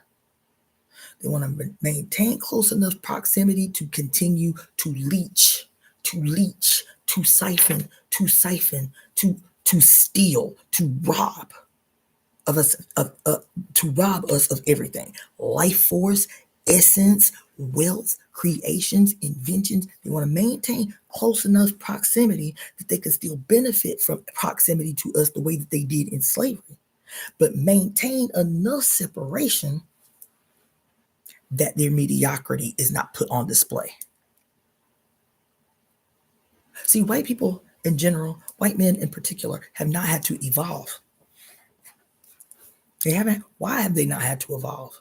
They haven't had to evolve because they've lived a life of leisure at everybody else's expense. They've lived a life of leisure at everybody else's expense. The robots, us, have done everything for them to make their life extremely easy. Even the lowest of them have lived a life of leisure at our expense. I'm talking about others. I'm talking about the marginalized, right? And because they have not had to evolve, because collectively they have not been forced to evolve, because it's been comfortable for them. There hasn't been any significant stress, strain. They haven't had to evolve, right? They are mediocre at best. Mediocre. And what happens, the reason that the target has to be, quote, DEI, or if it's another period, EEOC, or if it's another period, what's the other one? Affirmative action, or if it's another schools, or if it's another kicking the Mexicans out. Because if they get too close in proximity to us, their mediocrity becomes evident. See, they have to maintain just enough distance to maintain the illusion of supremacy. They have to maintain the illusion of supremacy. So they can't get too close, but they still have to maintain some level of proximity to get close enough to extract, to siphon, to steal. You see what I'm saying? You see what I'm saying?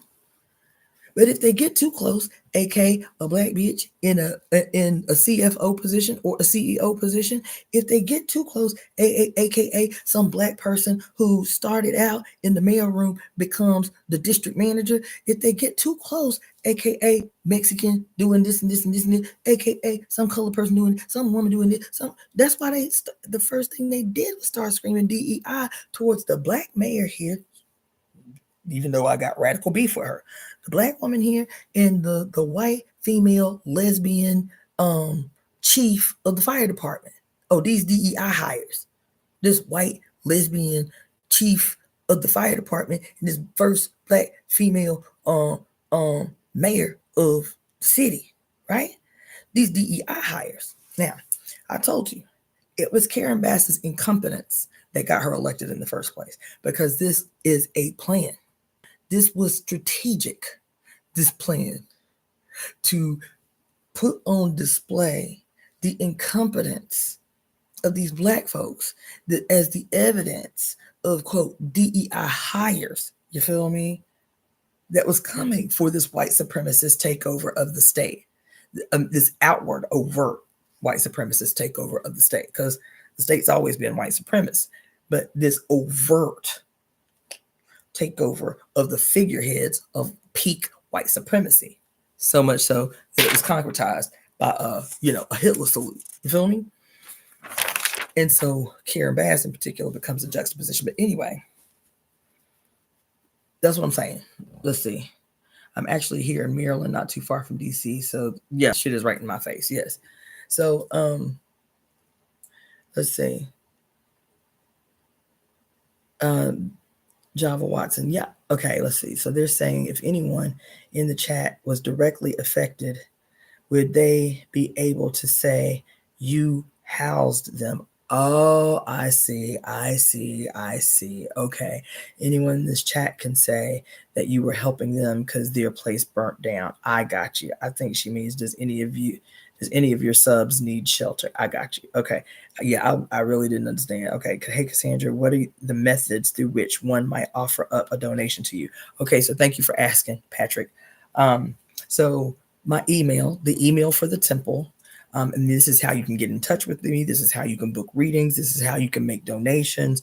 The email is EvoEmeTemp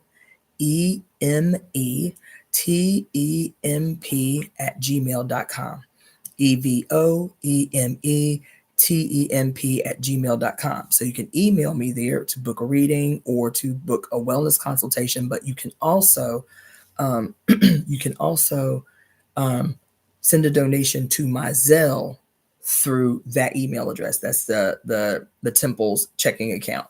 So EvoEmeTemp if you want to send a Zelle donation. Okay. If you want to send a donation via Cashapp, that is $Daughter of the Fates. Daughter of the Fates. FATES. Daughter of the Fates.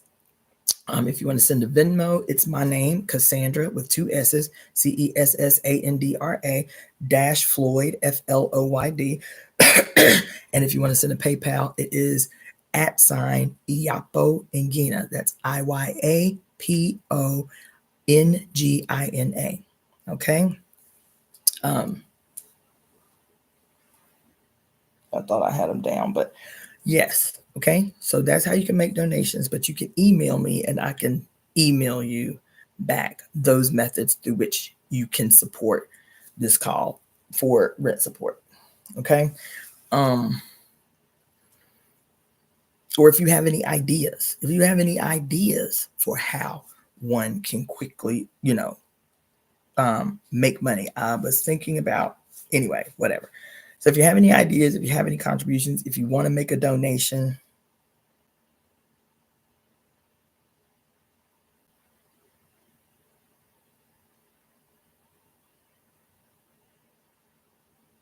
Java Watson, email me. I don't want to have that conversation here, but yeah, email me. I hear what you're saying now. I didn't understand before, but email me so we can rap about it. Because I can't think of everything. And I'm telling you, I've been in here plotting and scheming for the last 3 weeks. You know what I'm saying? So when it gets to the point that I have to actually put my own shit out on blast to ask for help, then you know it's serious. And so I've been in here breaking my brain, trying to figure out, thinking like, what am I missing? What am I missing? Right. And I shouldn't be in this situation regardless. I shouldn't be in a situation like this. Not with what I do in the city. Like even now, I just went and volunteered for yet another thing last week. You feel what I'm like? Hundreds and hundreds and hundreds and hundreds and hundreds of volunteer hours I've given to no less than 12 organizations, since I've been here. Like I shouldn't be in a situation like this at all. And I think that's the place where my frustration always comes out, is like, it'd be different if I was the genius that I am and, I didn't do anything for people. You know what I'm saying? So this shit has to be resolved, not just this urgent at the moment shit. This shit has to be resolved. God damn it, because this is dumb as fuck. Anyway, I could go on and on and on about this, but the whole reason I went on that tangent about modern technology versus the barbarism that we're told is inevitable as this post-apocalyptic thing, I reject it. And I reject it because, and it started with us talking about how I deleted my X account, deleted my Twitter account.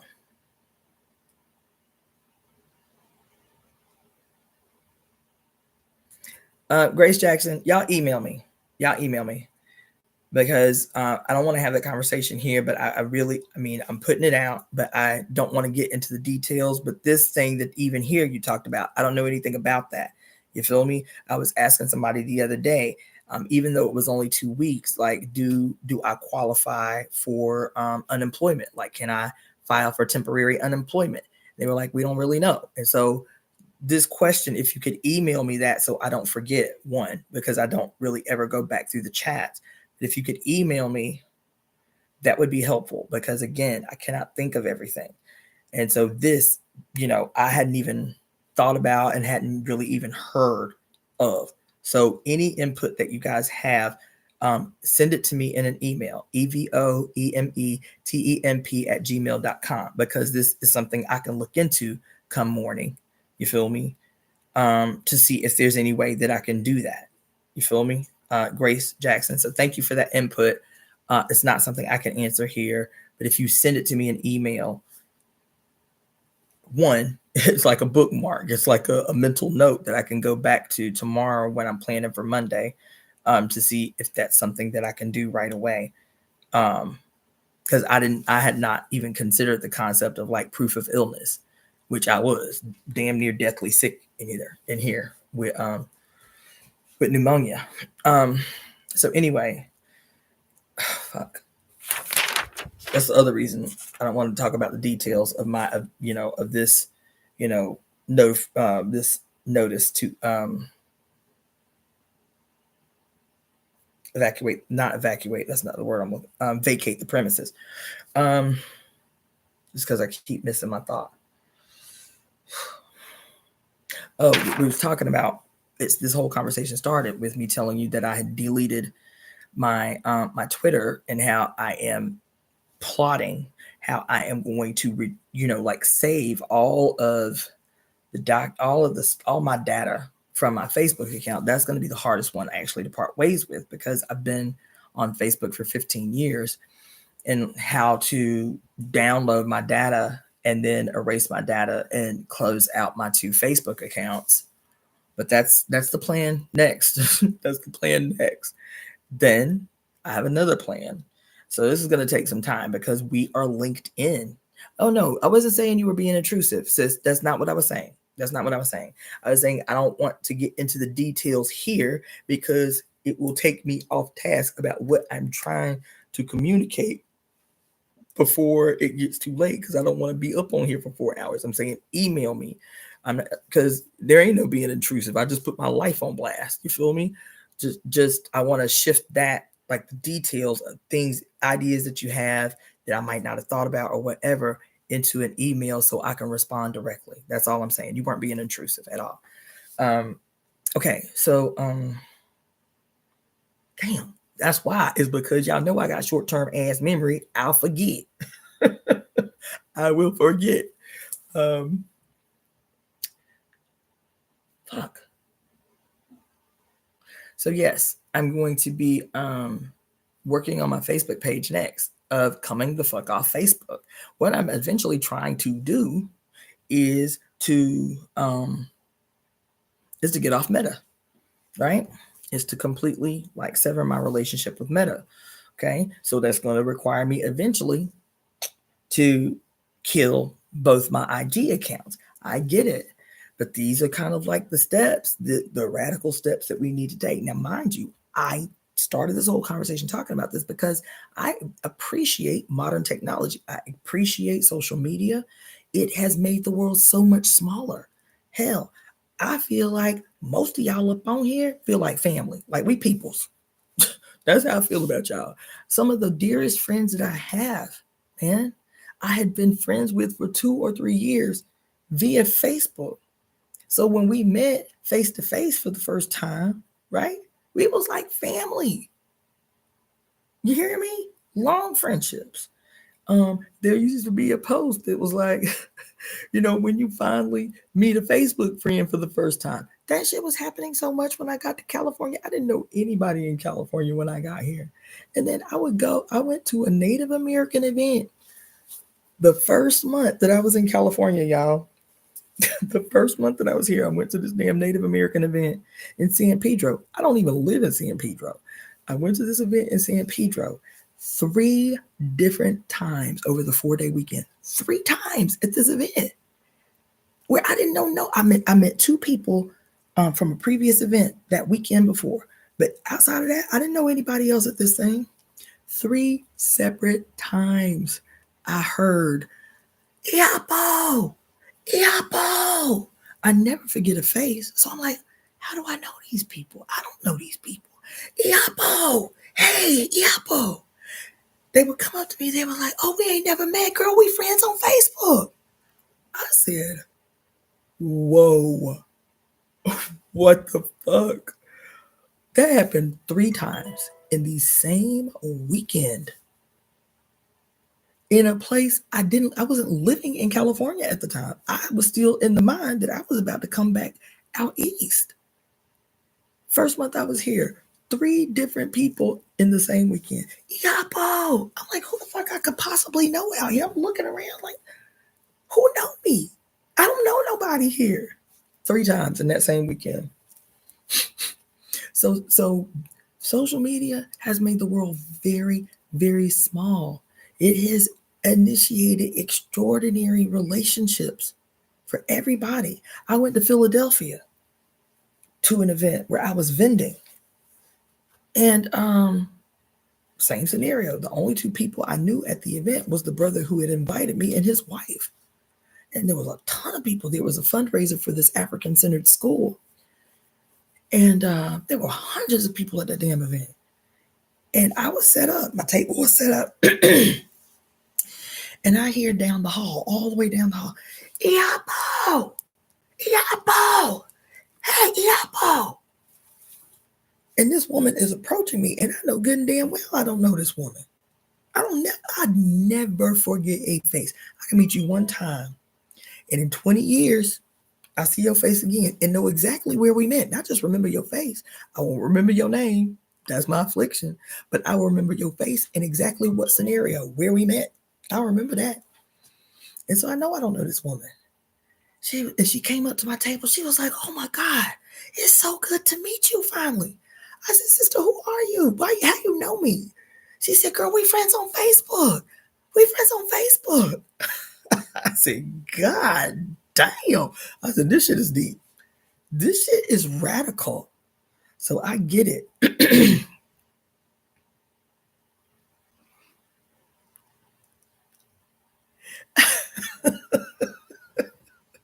QB said, yes, I can do that tomorrow. I loved MySpace. Tom was the GOAT.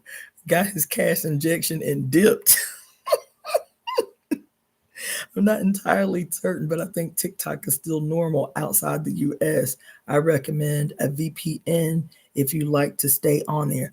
Aaron Pfeiffer, email me that comment you just made. Email me that so I can, these are like bookmarks for me. Email me that. Even if you make a comment here, make sure you email it to me if I respond to it like that. Cool, QB. But yeah, man, I get it. I love, and let me say, Aaron, it's not a thing. I was going to just email it to you, but you just gave me a mental note. Cass, oh my God, it's like the thorn in my side. I'm having flashbacks of my high school. Okay. Can't call me Cass. I'm sorry. You're going to have to spell out my name. I know it seems small. But when I tell you it is triggering of my high school trauma child. Oh my, it just reminds me, I grew up in the South. My high school graduating class, I think, was 46 people. Nope, not that either. QB. Why y'all trying to give me shortened versions of my name? Damn it. No. Nope. And Cass is even worse because it just reminds me of the cows. All the cows in Abbeville, Alabama, where I went to high school and had 46 graduating high school classmates in this southern ass town. It just reminds me of cows. Every time I hear Cass, I see a cow in my mind's eye. I just do. I see, as a matter of fact, a very specific cow, a black and white cow, a she cow, a heifer. That's what I see. I see a heifer with long ass titties because she had a lot of babies and her ass is tired. That's the image I have in my mind's eye when I hear Cass. I know it's crazy. I know it's random. I know you didn't have no idea, baby. That's why I'm telling you now, because I was like, I meant to say something. I said, I'm gonna email that sister just to put her on game. That shit, even this moment, child, I graduated high school 30 years ago, and still every time I hear Cass, and so many people ask me that. My name is Cassandra. Oh, can I call you Cass? Absolutely not. No, you can't. No, you can't. As soon as I hear Cass, I see heifer with long titties, tired because she didn't have too many babies. That's what I see. A black and white heifer with long titties. Okay, I know that might be a lot of information, but you reminded me of it, so let me let me just tell you now. Okay, thank you. Anyway, so I get it. That's my long diatribe about social media. That is my plan, but it's not to go dark. It is to take advantage of technology, but on the terms that we set. That was the reason for my whole long diatribe. And I know it was long, but I'm talking about the future, and I'm talking about us as robots, and I'm talking about these dystopian movies that make the future synonymous with some kind of, thrust backwards into barbarism. It was about the fact, and I started with this native ceremony that was like really condemning modern technology, is because we still see technological advances as synonymous with white supremacy, right? And that is not true. Technological advances are still our contributions to humanity. So my position is that we need to create the problem with modern technology is not that modern technology is, quote, synonymous with white supremacy.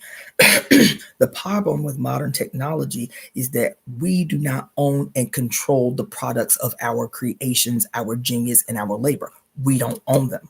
That which we create, that which we produce, that which we contribute to humanity, we do not own and control. That's the problem. That's the problem that even people are talking about with AI, and with AI is how AI is leaning towards these racist biases, but because it is privately owned and controlled by people who have stolen our contributions to technology, to genius, to technological advances, is that inherently the people that own and control these inventions, these technologies, are inherently racist. So the input into the programming, is going to be inherently biased, inherently racist, inherently misogynistic, inherently, violent. That's the only problem with technological advances. So when I make the comment about how there is not a billionaire on earth whose wealth is not tied directly to slavery, not one. There is not a billionaire on earth whose billions are not directly tied to slavery, to the institution of slavery, however it has presented itself, not only in the Western Hemisphere, all over the face of the planet. And if that is the case, then I say that we have to focus on the retrieval. That's why that conspiracy I told y'all the other night that y'all needed to be meditating on for the new moon, the calling back our power. That conspiracy was about that. To call back our power is what? Not some ambiguous. I'm not saying power in some ambiguous way. I'm being very specific. To call back our wealth, to call back our money, to call back our stolen labor, to call back our shortened life expectancies, to call back our happiness, to call back every motherfucking thing that has been stolen from us under these institutions of enslavement and subjugation. That's what it means to call back our power. Everything that has emboldened them has been something that they have stolen from some other. Their lengthened life expectancy came at somebody else's expense. I just remembered that survey you took to see, how many servants our daily lives take. Don't get distracted. I'll email you to ask the details of how to take it. That's a great mention. That's a great mention, dear. That's a great mention. They gotten us to buy into servitude as well. That's a great mention. Thank you so much. Yes, do that. Email me that. But how to take the survey is very easy. It's called slaveryfootprint.org. Slaveryfootprint.org. That's how you can take the survey to see how many people are working for free or next to free in the world to support your life. And what does it mean to support your life? Your buying habits. Based on your buying habits, that's all it's based on, is your spending habits. Based on your spending habits, how many people around the world are working for free or next to free to support your life? That's some sobering shit. I'm glad you mentioned that, QB. I'm glad you mentioned that. That's some sobering shit. That's some sobering shit. And so even though we here are still colonized, we still suffer, we still have to take bullshit and ass jobs where we're not paid the value of our labor. So this is where the boycott becomes important. You should be boycotting these businesses anyway until you own and control them. I am not talking, I want you to hear me. When I talk about these institutions, their technological advances, when I talk about these corporations that have us trapped because of the conveniences that they provide, I'm not talking about destroying these companies. Nope. So ain't. I'm not talking about, quote, getting rid of technology. Nope. So we created the shit. These are our contributions to humanity. The thing is that we have to take them all back. There shouldn't be, even if you have an idea, which I don't think has happened, but even if you have an idea, right? Like a Walmart, you have this idea, or you have an idea like a Target, or you have an idea like an Amazon. Theoretically, these are good ideas. The problem is that they are still privately owned, and there is no cap to the ambitions of fucking billionaires and millionaires. There's no cap. And in quote, free market and free trade capitalism, in their mind, there shouldn't be a cap to what you can possess. And the reason there shouldn't be a cap is because they are still longing for outright slavery. You feel me? But slavery cannot exist if everybody is getting paid the value of their labor from the beginning of the supply line to the end of the supply line. That's the way most of these profits are made. So I'm saying that Walmart needs to be socially owned. Target needs to be socially owned, not privately owned. I'm saying Amazon does not need to be privately owned. It needs to be socially owned. It needs to be collectively owned by every single employee, all the way down to the janitor. That's what I'm saying. This is what it means to take shit back. Because there are no self-made billionaires. I'm trying to give you a word. There is no such thing as a self-made billionaire. And so that's what I'm talking about. I'm not talking about entering into a world where we have to, quote, give up the conveniences of the technological advances, of the social and collective advances that we have contributed to. That's not what I'm talking about. I'm not talking about, quote, being thrust back into the Stone Age. I'm talking about making these technological advances non-exploitative. And the only way to do that is for the social collective ownership of the technological advances that we've created. Right? Thank you, girl. QB, yes, thank you. Like, where the fuck? In what universe are we living in? Even as we're creating more and more and more and more wealth than the globe has ever seen, people are poor and poor and poorer than they've ever been. The fuck? Because she said, because food stamps when you're working full time is the most nut shit I ever heard. That part. Yes, all of that. Tajli, she said, that's how I feel about movie studios and production houses. But I'm telling you, the collective ownership of everything that is. That's what I'm talking about. And I'm talking about taking our shit back. That's what I'm talking about. I'm not talking about reparations. I'm talking about the global collective ownership, not redistribution, ownership. Because everything they have amassed, they have stolen. Everything they have amassed, they have stolen. There is no self-made billionaire. It's stolen wealth. It continues to be stolen. They continue to extract people's life force through labor. It's stolen. You feel me? And so, if that's the case, I'm talking about the global ownership of everything that we have produced.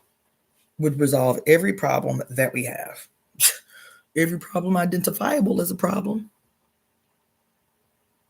On Friday, I learned that Sabibe beer, the national beer of Eswatini, made locally, Eswatini Breweries, is owned by a European country. Damn. Ain't that something? Yeah. So anyway, damn, this ain't what I meant to talk about. But it was important, but it wasn't what I intended to spend so much time on. IG is about to shut off again. I'm going to have to re-bring it back up. So as soon as it goes off, I'll re-bring it back up. Because they're only letting me do hour increments.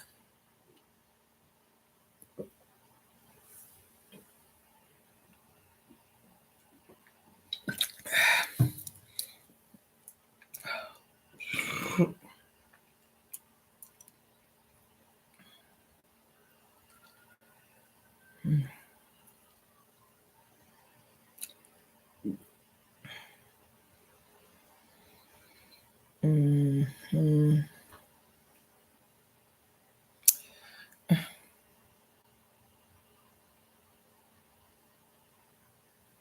My phone is tripping.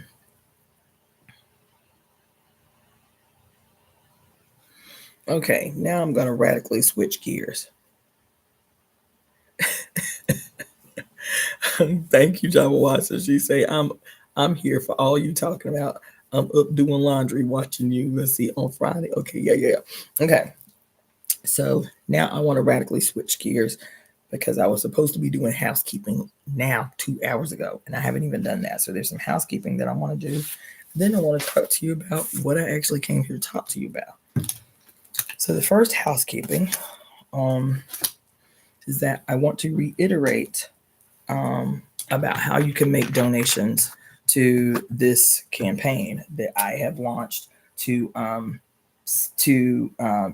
deal with my rent situation and this notice that I received last week to vacate the premises or pay my back rent in full. And at the time, I was only a month behind because I was sick half the month in December. And then a week into the new year was the fires. And so my regular employment has been really hit because of this. Usually I can make $1,000 in a weekend. And that hasn't been the case now for 4 weeks. So it was really negatively impacted by the fire. I haven't been getting a lot of clients. I have one client tomorrow, and that's the first client I've had since Tuesday. Excuse me. So anyway, for those of you who are just tuning in or who might have just gotten here, if you want to make a contribution, a donation to the Temple of Evolutionary Emergence, you can do that. You can use Zelle, which is the Temple's email address, EvoEmeTemp @gmail.com. EvoEmeTemp at gmail.com. So you can do that through Zelle. Venmo, you can Venmo me at Cassandra, Cassandra-Floyd, Floyd. PayPal is @Iyapo Ngina, or Cashapp, which is $DaughterOfTheFates, $DaughterOfTheFates. Okay.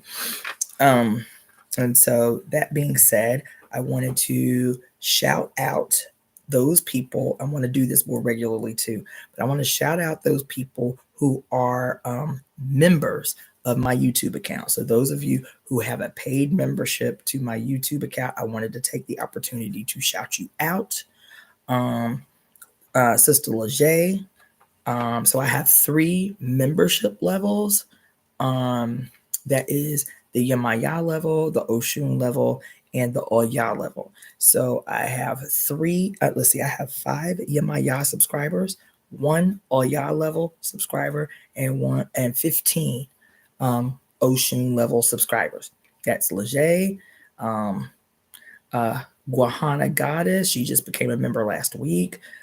Luis, Sons of Brahmana, Shy Boy Shades, Karma, Camille Aaliyah, FG Apothecary Company, Lindsay Bork, voiceovers by Stephanie Marie, Jean or Jean Pham, Bay Soul, E Faye the Ford, Jai Thomas, Claudia Ankara, Chloe Dior, It's Miss D, Goddess Daja, Carib Cinnamon, Hanifa Nyla, Janet Kennedy, and Lavender 888. I want to shout y'all out and big y'all up and whoop whoop y'all for being paid members, subscribers to my YouTube channel. Thank you so much. I have another announcement that's pretty exciting and long overdue, is that this past week, my YouTube channel that has been shadow banned and low on the algorithm finally broke through to 3,023 subscribers. So I finally broke out of the 2,000-ish plate, which took a long time, y'all. It took a long time. It took about a year and a half for me to break out of the 2,000. So we just kicked the doors in on 3,000 this week. Yes, we did. Yes, we did that. Despite the opposition, child. Despite the opposition. Because everybody tells me, like, girl, you were being shadow banned. You were being shadow banned. Because there ain't no way you've been dropping shit you've been dropping all this time. And it's like my subscriber dial is just not budging. Finally broke through 3,023 this week. So everybody shout me out in the comments. I have another announcement to make. So I'm not going to tell you who yet, but I was reached out to by, I have a meeting with her tomorrow, as a matter of fact. But I was reached out to on my IG by a woman who wants to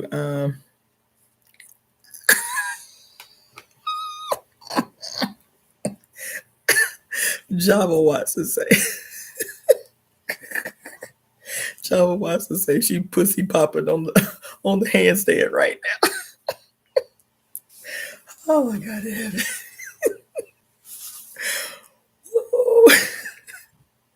So anyway, this sister, she reached back out to me today. So she hit me up a couple of weeks ago on my IG.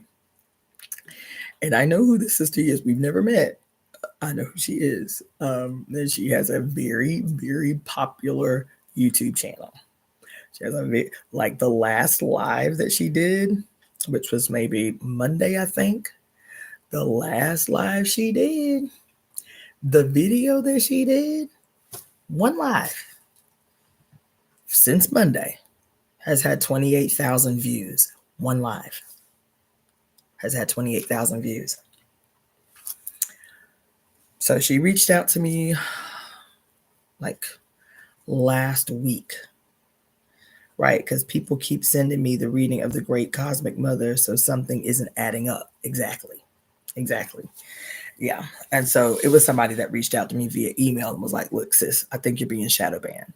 And she sent me back maybe 4 months ago, because she was like, I used to get all of your notifications. Like, I've been subscribing to your channel for 3 years. I used to get every single notification. All of a sudden, I'm not getting them at all. Not only that, when I go into the YouTube search engine to find your channel, it's like actually hard to find your channel. So when you are sending unless you're sending direct links to videos of mine, if you're just trying to find my channel in the YouTube search engine, I keep telling y'all, you have to do it this way. Otherwise, a whole bunch of other dumb shit is going to come up.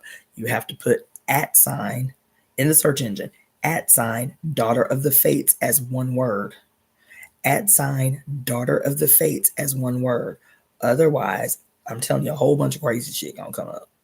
And you got to weed through a bunch of shit before you find my page. So you either have to do, like if you're sharing it with other people, you have to do @ Daughter of the Fates, or send them a direct link to a video of mine so that they can get to the page from there. So that's one thing. Anyway, so the sister reached out to me. Her YouTube channel is very, very, very popular. Very popular. Okay. So she reached out to me. We have a phone meeting tomorrow to work out the details and the time. But I am going to be interviewed by the sister coming up soon. So once we consolidate the time and the topic tomorrow, I will let y'all know who it is. For right now, mom's the word in case something doesn't work out or whatever. But right now, mom's the word. I'll let y'all know in a few days. But that's pretty exciting. And so, not to sound like an opportunist or anything like that, but I was really intrigued and grateful that I got this correspondence from this sister, because the information that I give to you guys, I'm just certain of it. I'm certain of its genius. I am certain, not only my genius, the thing that excites me about doing this, and you can ask if I was to bring on the camera, but I don't know how to. If I was to bring, not through YouTube. That's why I want my damn StreamYard back, but it just keeps fucking up. If I was to bring anybody on the camera right now in my chats who I have done readings for and brought them up so that they could give a testimony about their reading, like what happened with me in their reading, one, I just appreciate so much, more than I can say. I really appreciate so much when I am able to do readings for people that I see regularly in my chats or regularly in my comments, and now can have a actual back and forth conversation, as opposed to me just talking to y'all and trying to respond to your chats. To be able to look in your eyes, to be able to chop it up with you, to be able to laugh and kiki while I'm doing this reading for you. I love that shit. I really do. I really do. And I'm overly generous with my time. Somebody paid for a 30-minute reading the other day, and we was on the phone for an hour and a half. I'm not joking. And I keep saying I need to be more disciplined with my time. This my money right here. I need to be more disciplined with my time. But when I tell y'all that I give a damn about your life and that I'm hype when I can see you face to face, through Zoom, because I do the readings through Zoom, and I can get to know who you are. I can get to learn about who you are. I'm always hype. I love that shit. Another sister I read today, I've read this woman 4 times, I think. So she family. Like, I know her babies. I see her babies every time I read her. I ain't seen her dude yet, but I know her. Feel me? She family now. You feel me? So I really, yeah. I really, that's the thing that I love most about doing readings. Plus, every time there's some breakthrough that comes through in these readings. So, yeah. So that, and then this thing that in response to this thing, that this interview. So, that's what I was starting to say. Is like, I give y'all a lot, even in the readings. I go really above and beyond. I really do. And so knowing, and then the other thing is about the interaction with you guys, is like, I'll have a breakthrough in a moment. I'm like, oh shit, hold on, let me take a note. This is my like remote writing process, right? And then at the same time that I'm having a breakthrough, somebody else will be like, oh my God, I never thought about this. What you think about that? I'm like, oh shit, I never thought about that either. Hold on. And just so you know, just so y'all know, just so you know, that when we start writing books together, like Tajali is up in the call, and she was like, yo, we need to write a book. And she called me about that shit we started doing with the movie Wicked. And during the review of the movie Wicked, and I said I was gonna have to break it down into pieces, and the next time we might need to set it up where we doing like a panel discussion, as opposed to me just talking at y'all, because y'all got some breakthroughs and contributions that y'all putting up on here. I'm like, okay, that's what we need to do. We need to do a panel. And she called me the next day, and she was like, I like the idea of the panel, but maybe we can take it a step further and everybody gets an assignment like you was talking about with the panel, right? Everybody gets an assignment, like the piece that they have to contribute to the breakdown of the movie Wicked. And everybody get a piece, and now they have to write an essay about their piece. And the essay that they write about their piece becomes this book that we write together as the Temple of Evolutionary Emergence, right? Yes, yes, yes, right? Yes, Aaron Pfeiffer, right? So I was thinking about that. That's a great idea that she called me about. I was like, damn, that's fantastic. Let's do that, right? And so I love that when I go into my next thing, you know, we're going to be like, Cassandra, slow down that chat. That this is the iron sharpening iron. I just love that how like we vibe off of each other. You feel me? And just so you know, every time y'all say something, I'm like, ooh, hold on, let me write that down. And y'all say it, I put your name by it. I put your name by it.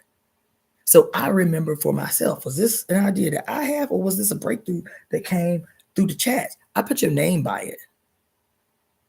I put your name by it. In every note that I've taken since I've been a part, I put your name by it. Because there is the other thing that happened this week that I'm still trying to figure out how to deal with finessefully. I heard Angela Wright echoing the idea of rewriting these documents. Maybe we can work on that. Yeah, I've been putting that out for years, ever since I started reading the Women's Encyclopedia of Myths and Secrets and the Women's Dictionary of Symbols and Sacred Objects. Ever since I bought them, I was like, we have to rewrite them. We have to update them. As a matter of fact, it's on my list of things to do this year. On my list of things to do this year is to meet Barbara Walker. She lives here in Northern California. She's old. I think she's in her 80s. I think that's what I read. She's in her 80s. It's on my list of things to meet this woman this year before she transitions. Yep. And I want to talk to her about this idea that I have been talking to y'all about for years, is that we have to do quote, just like they do the Bible, the New International Version, the New Revised Version, right? We have to do a new revised version of the Women's Encyclopedia of Myths and Secrets and the Women's Dictionary of Symbols and Sacred Objects, because these books were written in 1983. So it's not a condemnation of, because I love these books, but obviously these books are very lacking because they center primarily around European iconography, right? Very minimal mention of any kind of African, particularly African, because there's some Asian stuff in there. There's some Native American stuff in there. Those are limited too, but there was damn near a complete just passing over of Black mythology, iconography, and religious mythological history in this book. The only significant thing mentioned of African origin in these books is the obvious thing, is Egypt. If we could have a scholar, if we could have a scholar each responsible for a certain area and culture of the world, that would be a good way to split the work. That's what we're talking about. That's what we're talking about, Aaron. Yeah, that's what we're talking about. And I'm hesitant about saying scholar, because I know a bunch of genius level people who never went to college. I'm hesitant. They can learn what they don't know. They can learn how to research and stuff. Yeah, I'm hesitant to say quote scholar, because I think quote AKA scholars, AKA official intellectuals, be missing the boat, because they ain't got no common sense typically. You know what I'm saying? They so in they quote scholarly mind that they can't feel their way through shit. So I'm hesitant to say scholar. I'm saying anybody that says, and I've taught this way when I've led committees, and I'm like, look, if you want to volunteer for a subcommittee, even if you don't have experience in that area of work, I will train you to take on that piece of work so you can be successful in that piece of work. You feel me? So that is something that can happen. But yeah, I'm hesitant to just quote, say scholars. Anybody who wants to take on this work, I feel like that's something that we can create to make happen. Okay, so that's the other thing. So get your readings, right? I promise you that you will have a profound experience in the readings. The readings that I did today were over the top. And they changed my mind, supposedly changed my mind about what I was going to do this temple service about. We'll see if we get there because we already at 2 hours and 25 minutes. Also, thank you so much, Java Watson, for shouting that out. Also, please don't skip the ads because this is how I earn income through this medium, right? So please don't skip the ads. I spaced them out to 18-minute intervals. I know they seem like a lot, but they seem like a lot because we own here for 2, 3, 4, 5 hours. If we were only doing hour-long lives, like sane people do, you feel me? It would only be 3 commercials during a 1-hour show, which is reasonable. So please don't skip the ads because this is how I make money.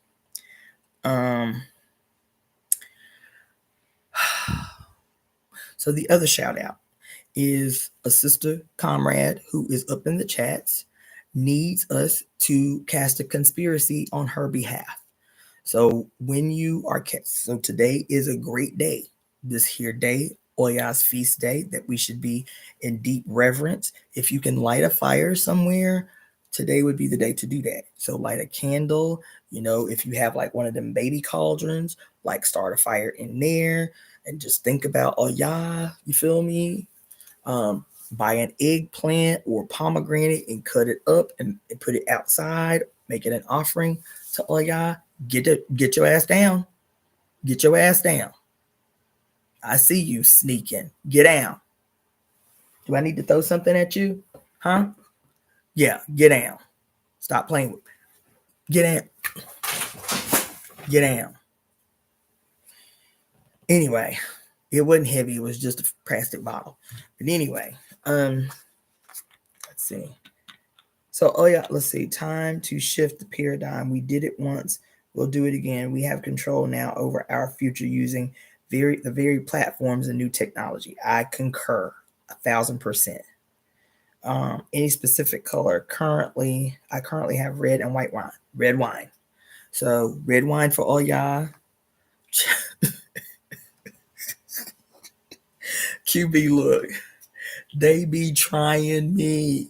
They will look, they like little kids. You know how little bitty kids, when they try to test their boundaries, and you done told them 3, 4, 5 times not to touch something, and then you'll see them reaching for something and looking around to see if you're looking while they still reaching to touch it, because they know they ain't supposed to. That's what these cats will literally do.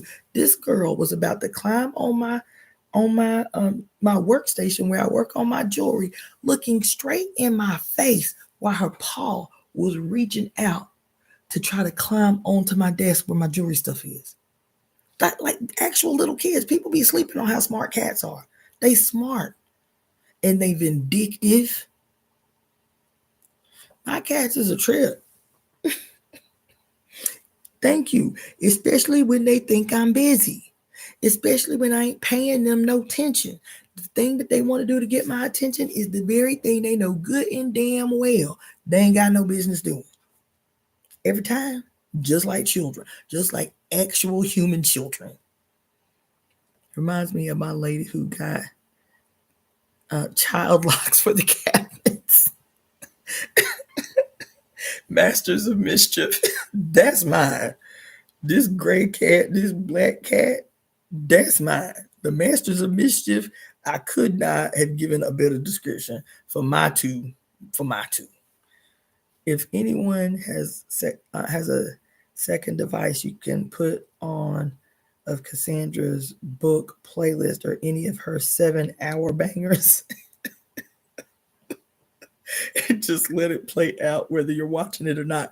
Thank you for that reminder. So I was constantly reminding people when I was reading The Great Cosmic Mother, I know I'm pretty, but you don't have to see my face for me to read the book to you. So I was telling people, because at the time I was trying to get my watch hours up to monetize my page. My page had not been monetized.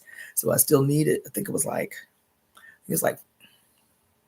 4,000 hours that you need, watch hours that you need to amass before you can monetize your page. So I was constantly saying, even if you are putting it on mute, child, and playing my videos while you sleep, turn on your YouTube, put on my shit, put it on mute or put it on real quiet so you can get the information via osmosis. You feel me? Do that. I need watch hours. You don't have to look at me to listen, though I know I'm pretty to look at. Play the shit while you washing your dishes. I still, to this day, will listen to myself read The Great Cosmic Mother while I'm stuck in traffic, because this is how I learned. The reason I did the book that way is because that's how I learned. When I read The Great Cosmic Mother, y'all, on this channel, I think I had 200 followers, maybe 200 followers.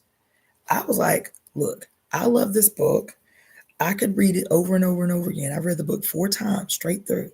I was like, what I need to do is read the book on my YouTube channel. And at that time, I was just using my YouTube channel as like an external hard drive to dump videos from my phone into my YouTube channel. I wasn't using it to like get monetized. I was literally using my YouTube. So if you go all the way back to the beginning of my channel and see my old videos, it's like, you'd be like, why she put that in there? I still have them up.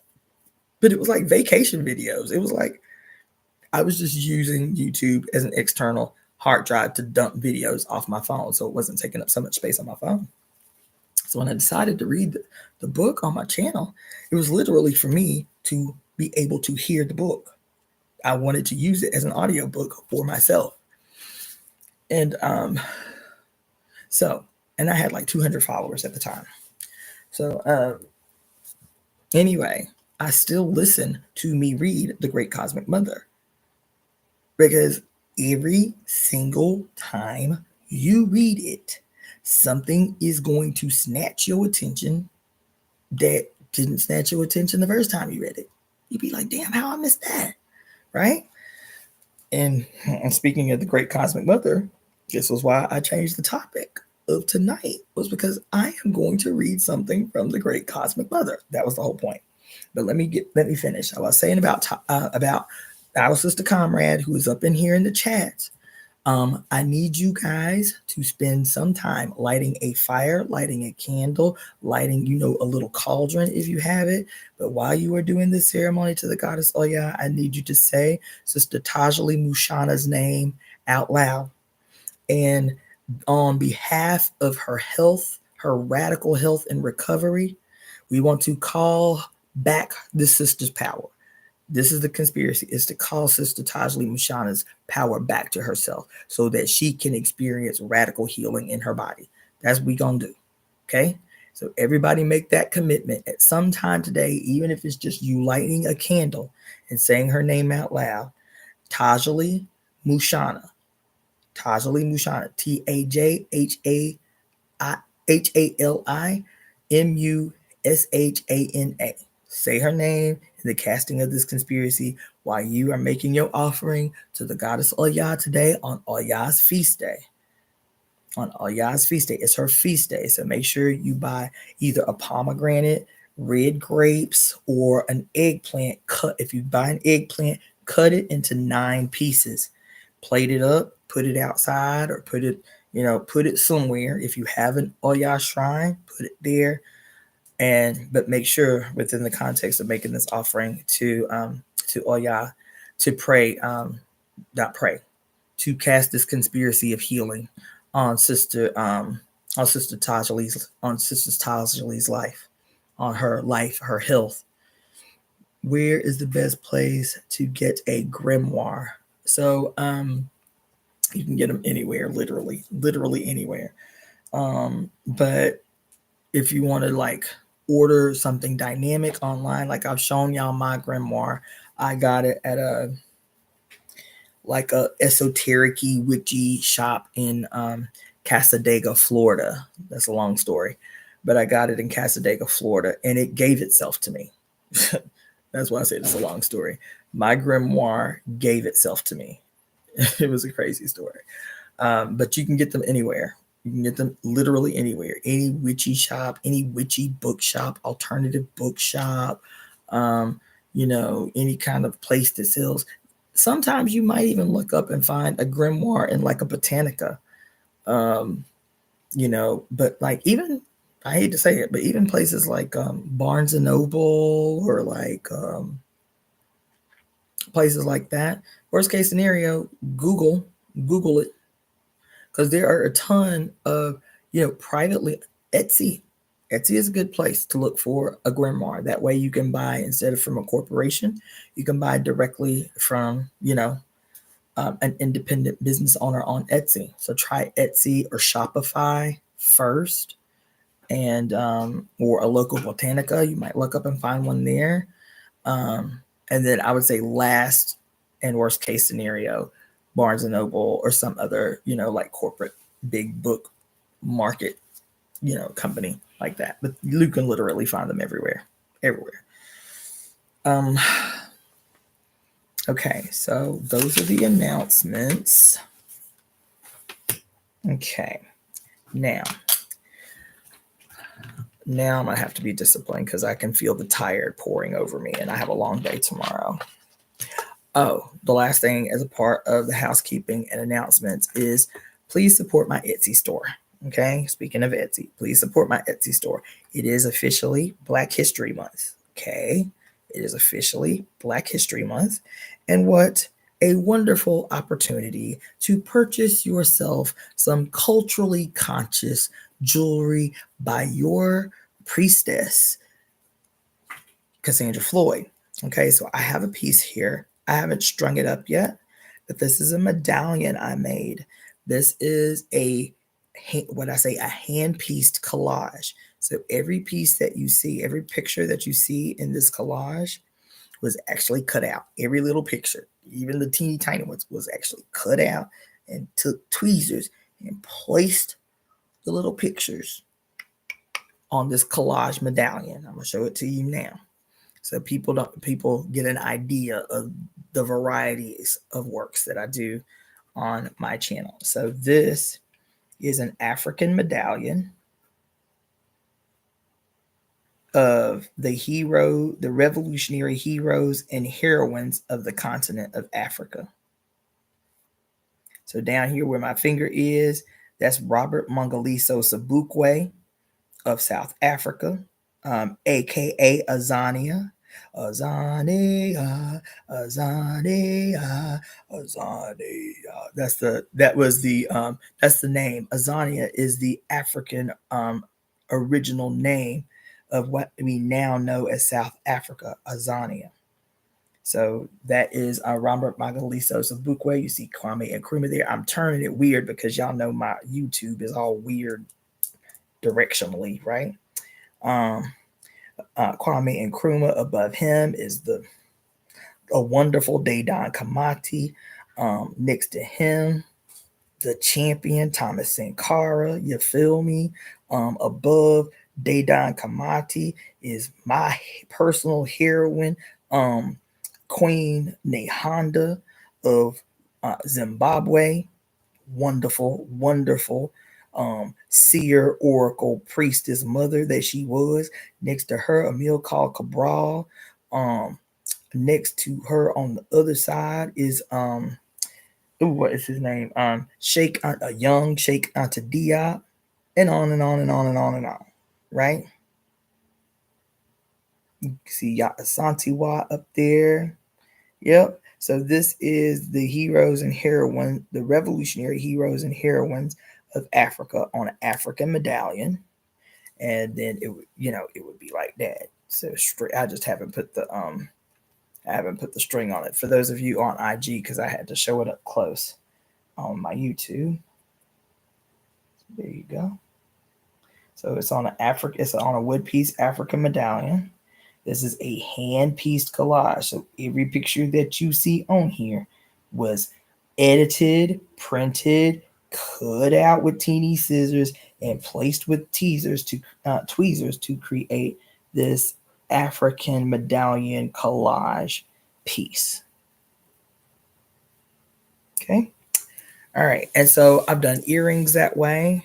I've done earrings with just like all Black female authors, all kinds of stuff. So check out my Etsy page, which is DaughterOfTheFates.etsy.com.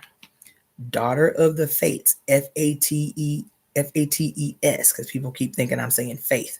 Fates, Fates, DaughterOfTheFates.etsy.com. That's my YouTube channel. So buy something awesome and dynamic and custom for the, the Black conscious militant evolutionary, aka revolutionary in your life.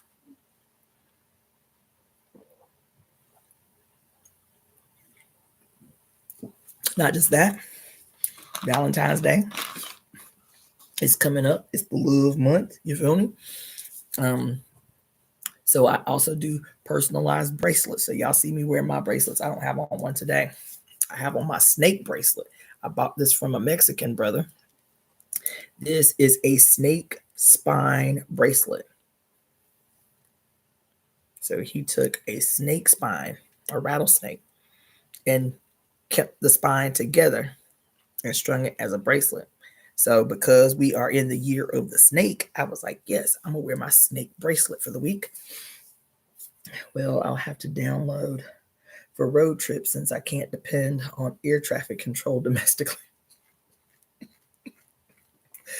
That's not funny, but it's funny. So anyway,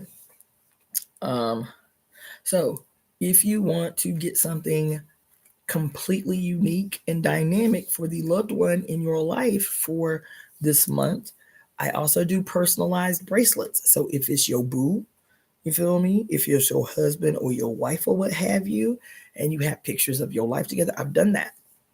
I had one woman have matching bracelets made for she and her husband on their 40th wedding anniversary. They were high school sweethearts. So she had their high school prom picture that she sent to me. She mailed me her high school because all she had was hard copies. So she mailed me all the pictures that she wanted on the bracelet. So I had them scanned. I edited the pictures, printed them out, cut them out, put them on the bracelets.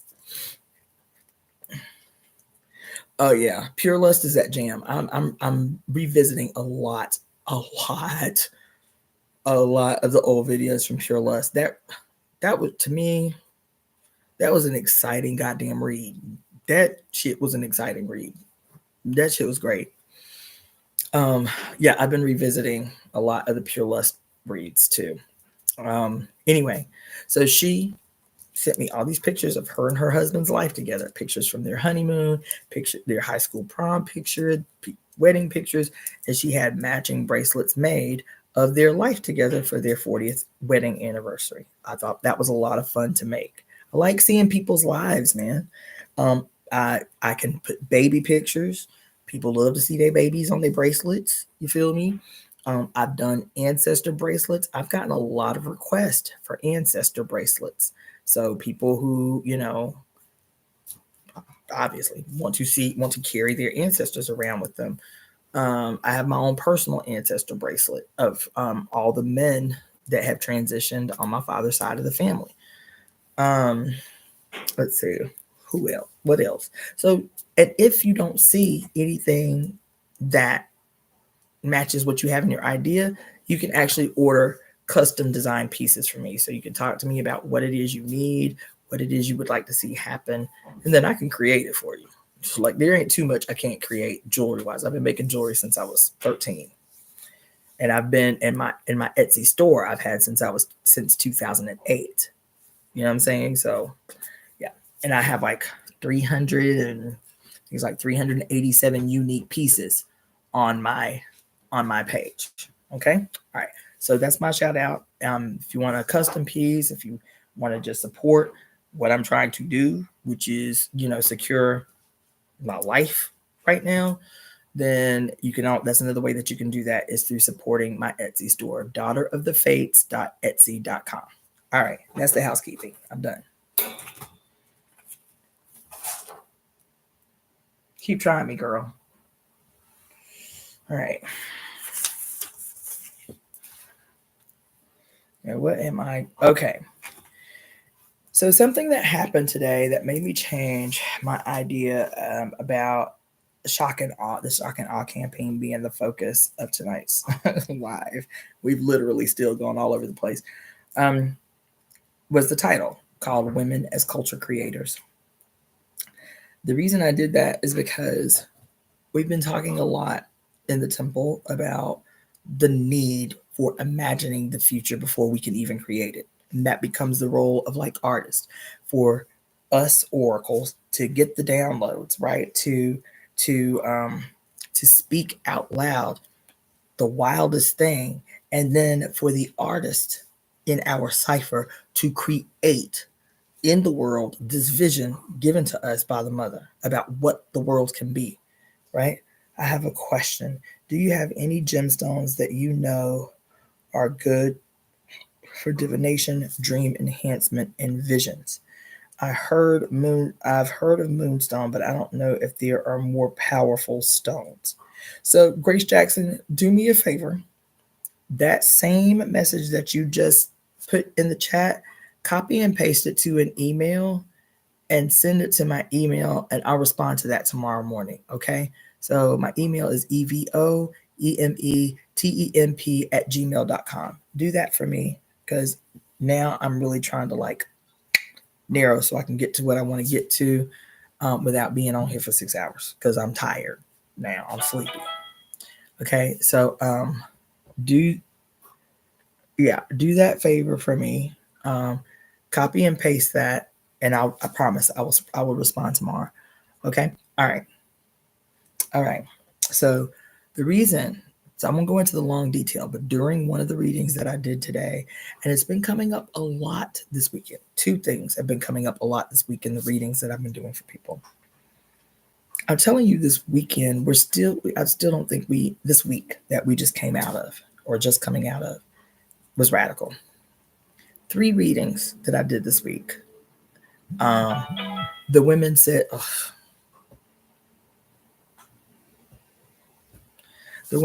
almost the same thing.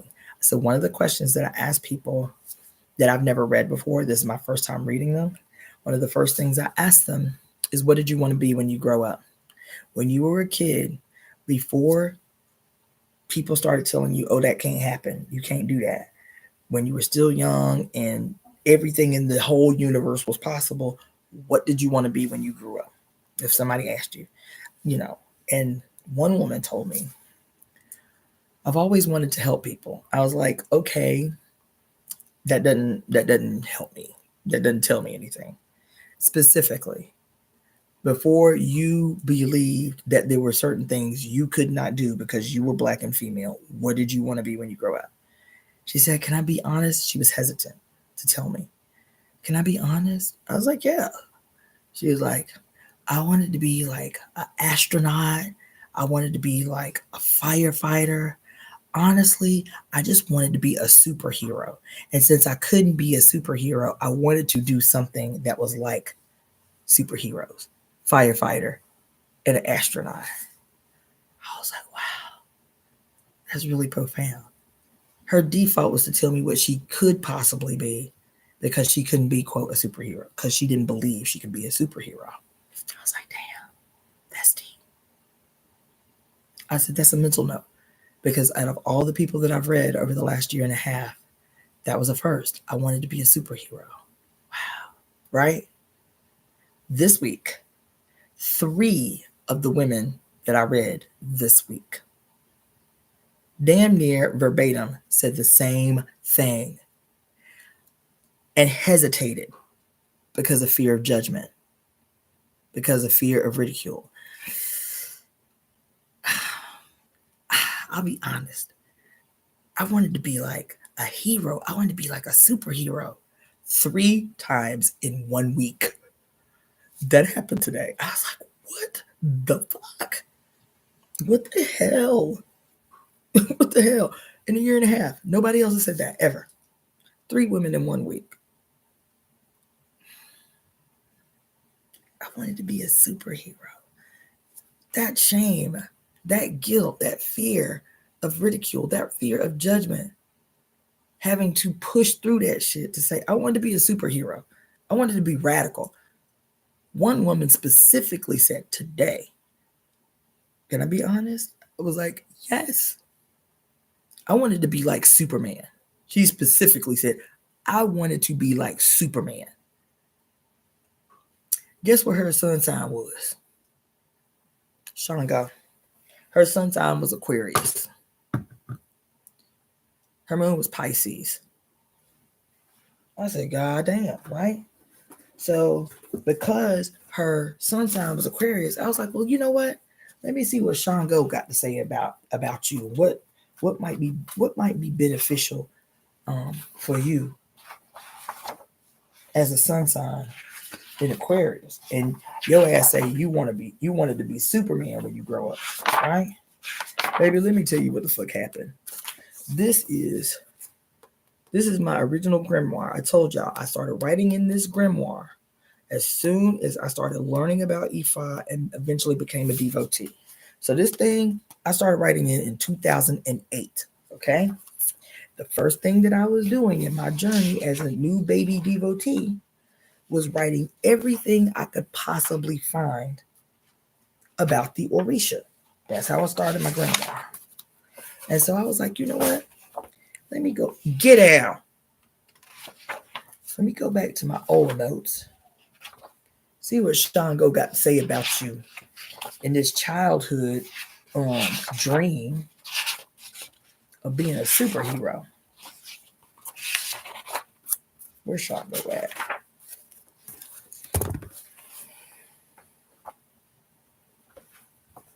And the reason it was significant is not only is she an Aquarius sun sign, but her birthday was yesterday, the 1st. Her birthday was yesterday. She called me on her birthday. I was like, oh my God. Her birthday was yesterday, the first day of Black History Month in Aquarius. Her sun sign is Aquarius, just past this Aquarius new moon that just happened 3 days before her birthday, right?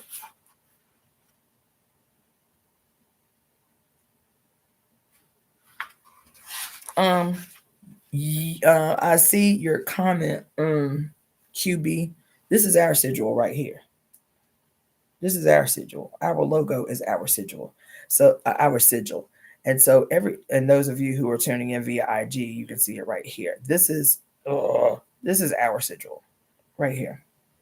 So I love the idea of sigil work, but what I have been doing deliberately is making this. Is making this my sigil for everything, for every conspiracy that I cast. Because what is the cosmic egg? This is the cosmic egg in here. This is the sigil for the cosmic egg, right? Our logo is the sigil for the cosmic egg surrounded by the Ouroboros. So the sigil itself, why is that sigil significant? As the cosmic egg, the story of the cosmic egg is that the cosmic egg within it is all of the necessary ingredients, all of the necessary and ever-present components of all creation. You can literally generate anything and everything from this sigil that is the core of our logo. Everything already exists. Everything that is, everything that can be, everything that will be already exists in the cosmic egg. So this can literally be your sigil for anything you are trying to create, anything you are trying to protect from, anything you are trying to destroy, you can generate from your own logo, your temple's own logo. This is the only sigil you need. Now, that's my personal position. I focus all energy, protection rituals, everything through this sigil because it is the cosmic egg where everything that ever will be and ever has been already exists within it. So this is all the sigil you need. That's my personal opinion. But I do love those videos that show you how to generate your own sigil. But your name, every last one of our names, is already in this sigil. The reason that the sigil for the cosmic egg is this is because, and that the reason that it says that everything necessary for creation, destruction, everything that ever has been, will be, and is in this cosmic egg, is because the sigil contains the numbers 0 through 9, and the letters A through Z is in the sigil. Okay, so that's that.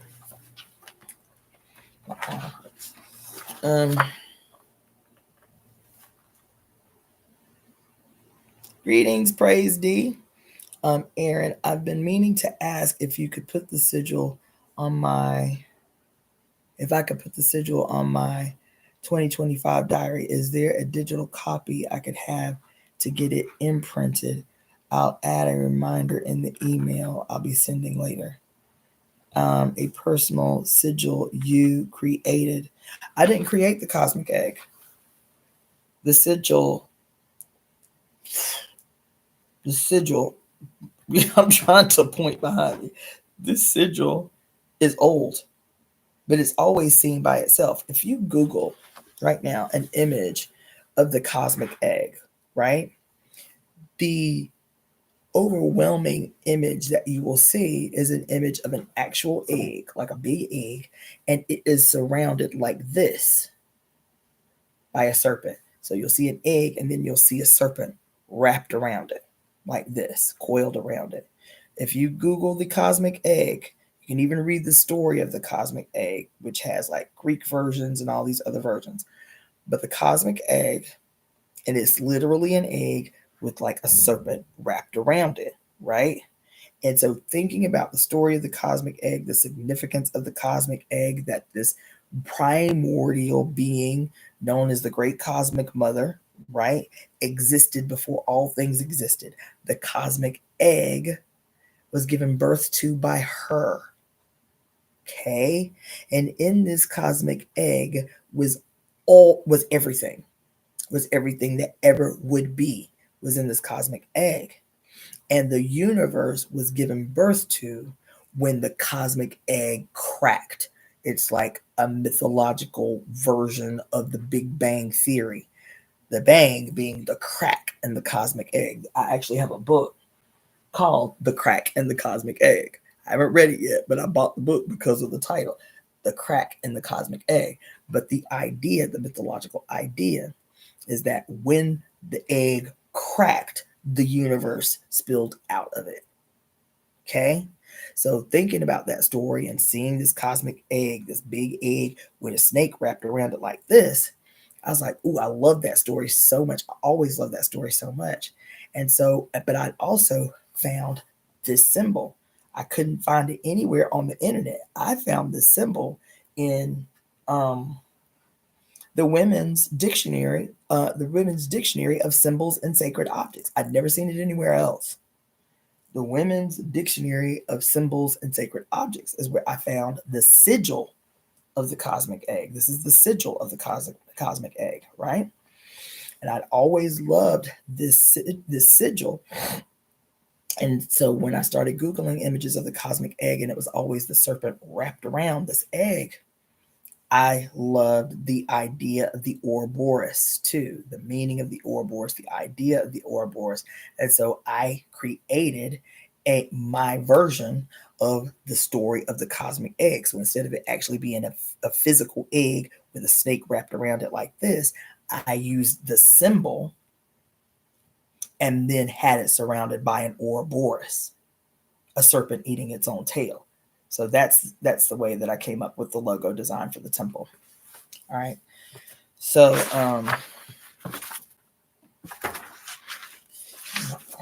man. Damn, I really wanted to read this to you guys. But somehow it ain't showing itself to me. I need to number these pages or something. Because where is it at?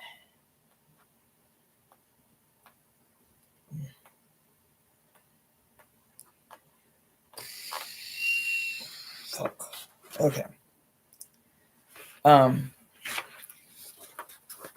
So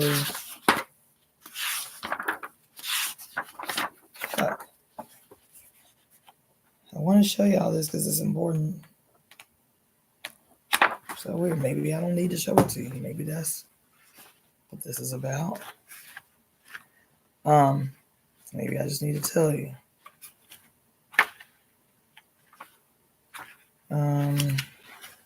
So when this sister was telling me specifically, her specific words were, when I was a kid, I wanted to be like Superman. Yeah, I'd had 3 women tell me this week that they had wanted to be superheroes. One told me that she wanted to be like Storm. I was like, Storm was fashioned after Oya. She's like, no, I didn't. I was like, yeah, Storm was fashioned after Oya. That's not hearsay. Stan Lee said out of his own mouth he spent 3 years in Africa learning about the Orisha. That's what he said. He spent 3 years in Africa learning about the Orisha, and then he came back to the United States and created the Marvel characters. Many of them, even the white ones, were fashioned after the Orisha.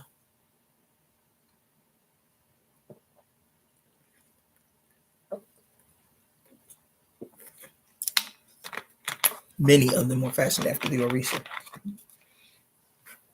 So his Jewish ass could literally just go to Africa, steal all the mythology, create a $1 billion brand, Marvel Comics and subsequent Marvel movies. I never have to pay nobody. Never have to pay no reparations. Give no credit to. He didn't give no credit to African people or African mythology. He didn't have to give no credit. None. Shit wild as fuck. Anyway, so she say today, I want to be Superman. I wanted to be Superman. She is an Aquarius sun whose birthday was yesterday on the 1st. And excuse me, his birthday was on the 1st. And just came out of a new moon, a Chinese snake zodiac new moon with Pluto in Aquarius on an Aquarius new moon, first of its kind in 3,000 years. She did a reading on her birthday, and she said to me, the first question I asked her is, what did you want to be when you grow up? And she said, I wanted to be Superman. And Aquarius being Shango, the first thing I wrote 8 years ago, and didn't even remember it until I looked in this book to read to her. Right? Look. This backwards facing shit on this YouTube is irritating as hell. Right here, the first thing under Shango, the spirit of lightning, the original Superman. I said, God damn. She said, that's really in your book? I said, yes. I forgot all about that. God damn. Move, trifling. Move. Ain't nobody playing with you. Go about your life. Go about your life. Y'all get loved on all damn day and then want to create a commotion when it's time for me to do something. That happened. She said, I want to be Superman. Further on down in the reading, I'm like, you know what? Hold on. Yeah, all this Aquarius energy in your chart. This today is the first day of Black History Month. We just had this powerful Aquarius new moon. You know what? Let me see what Shango got to say about your life. Feel me? So I'm move away from the cards to go into this book like I just did. And the very first thing that I wrote in 2000, baby, every hair on my body is standing on here right now. 2008, I'm reading for this girl today. I was like, you know what? Let me see what Shango got to say about this. And the first thing I wrote under Shango, the spirit of lightning, is the original Superman. She was like, that's not in there. I said, yes, the fuck it is. Yes, it is. Yes, it is. Can you put that in the email for me, Tajali? Yes, it is. God, my arm is killing me. Yes, it is. The first thing that happened today. So much more happened today during these readings. So let me tell you. I'll read a little bit.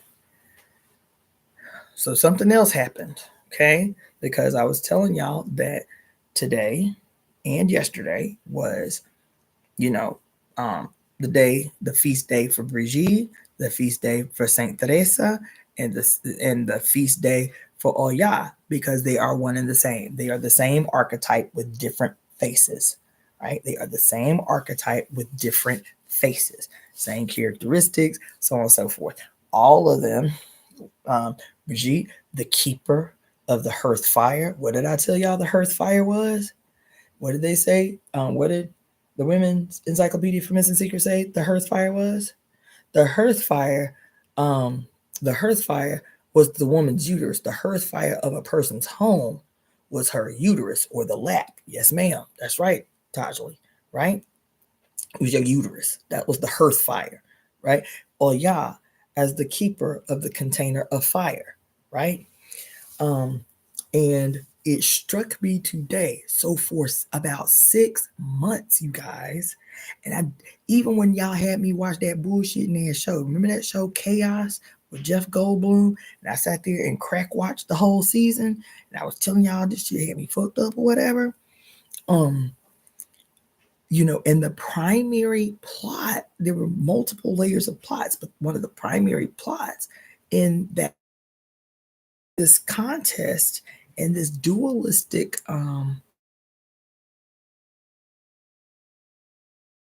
in on IG, because it ends at every hour. So as soon as it ends, I will pull up a new live if you want to come back on. But anyway, why are you tripping, Tasha? So let me pull this IG back up first.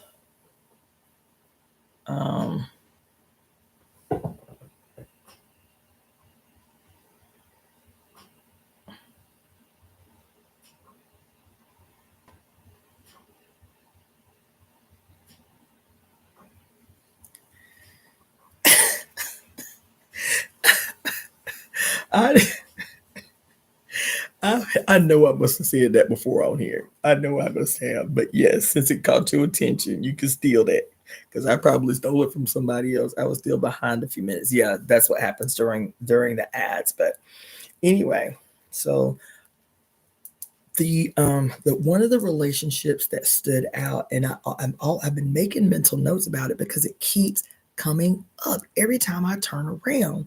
The story of Prometheus, plus apparently Prometheus is playing a big role in the astrology, because I hear astrologers mention him pretty often for about the last 5 or 6 months. So every time it comes up, I make this little mental note like, ooh, you know what?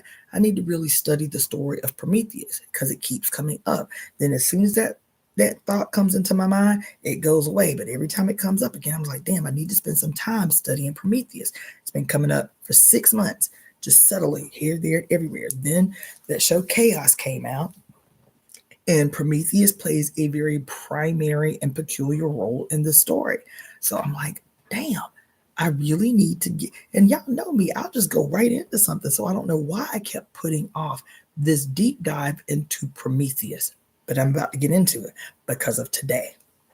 So here, Teresa as the keeper of fire, Brigitte as the keeper of fire, Oya as the keeper of fire. And then in talking to this sister about her reading, something very peculiar in her reading, I was like, oh, you know what? Instead of doing this thing on shock and awe, which can be like demoralizing or whatever, what I need to do is switch the theme for tonight to women as culture creators, because I'm constantly telling y'all that's what we have to do, is to be the current present architects of the world that we want to create. We are the architects of the future right now, right? And so I was like, damn, if we have to be responsible for creating a new world, creating new culture, creating new traditions, creating new rituals, creating new everything, new governments. Just talked to y'all a few days ago. We got to create a new constitution. We got to create everything, just like they did. The Constitution didn't always exist. It didn't always exist. It ain't a Bible. You feel me? We can create another one just like they did. And how did they create the Constitution? They stole it from the Iroquois, shaped it in their own image, and then put it forward as this document of Holy Writ. That just happened a hot second ago. We can create something new just like they had the audacity to do. So I was like, there, that's what I'm gonna do. We gonna do women as culture creators, right? And we gonna use Barbara Moore's chapter called Women as Culture Creators to talk about what the potential is for us to create the new. The new, right? The reason I'm mentioning this is because when I'm talking to her about the need for me to read from the Great Cosmic Mother, her chapter on women as culture creators, and I'm saying, yeah, it makes sense. Why are we making this shit so hard? We created all culture. Yes, we did. That's what women as culture creators taught us, is that all the shit that we had just default attributed to men, women created. Tanning of hides, right? Preserving of foods. The first doctors, because of our intimate relationship with herbs and shit, right? The first nurses of our babies, the custodians and inventors of all language, women. Metallurgy was a domain and craft only for women. Metallurgy, pottery. What did she say in this story? In this chapter, that pottery was such a sacred craft that even if a woman was married, that the male could not be in the home while she was it was forbidden for a male to see women shape pottery. It was forbidden. Why? Two reasons. According to this chapter, men were forbidden to have access to fire. Remember what she said? That in almost every culture on earth, there was a long period of time where women were the keepers of the secrets of fire. Men were prevented from using fire. So metallurgy would naturally be the domain of females if males had no access to fire.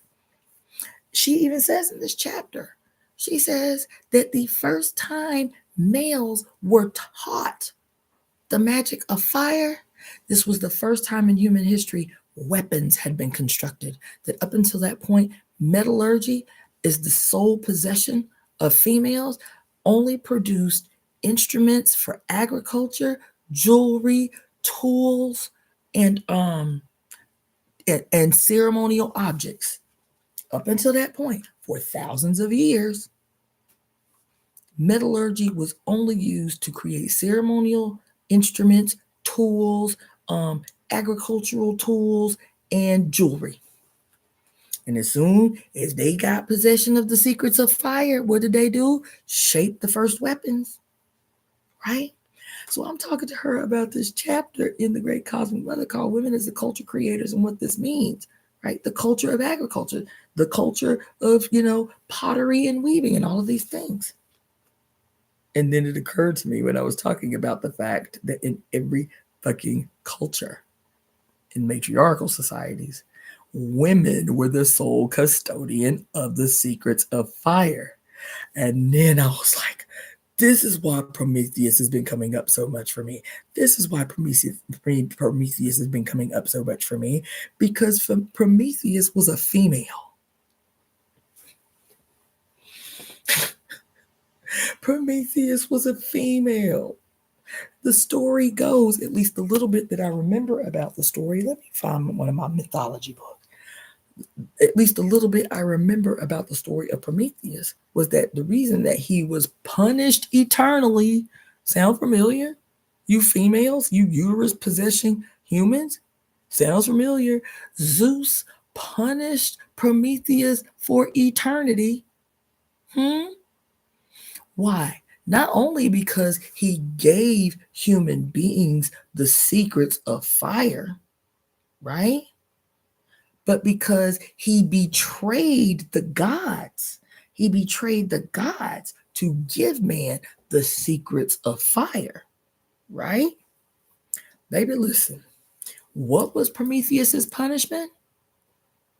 Prometheus was chained to a mountain to have, because he's a god, he can't die, to have his liver eaten every day for eternity by a giant eagle. I said, oh my fucking God. As we just transitioned into this what? As we just transitioned on Wednesday, on this new moon, this Chinese New Year of the what? Green wood snake. What is the green wood? Anybody remember what the green wood is? Somebody tell me quick. What's the green wood? Come on, y'all. Now, I've been teaching y'all 5 elements theory for a year. Somebody better answer this question. What is the green wood?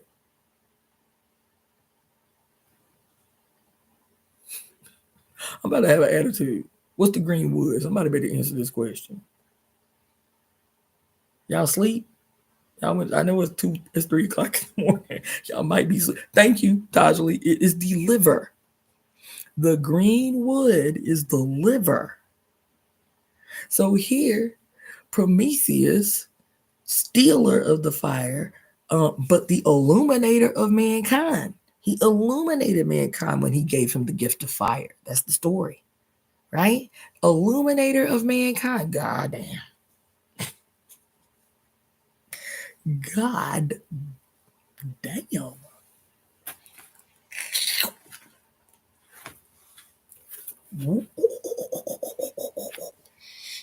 God damn.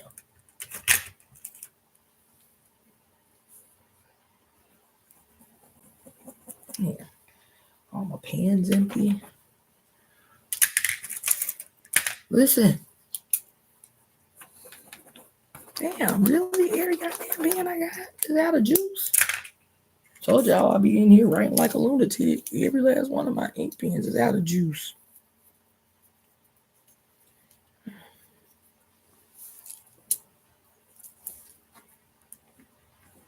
Come on.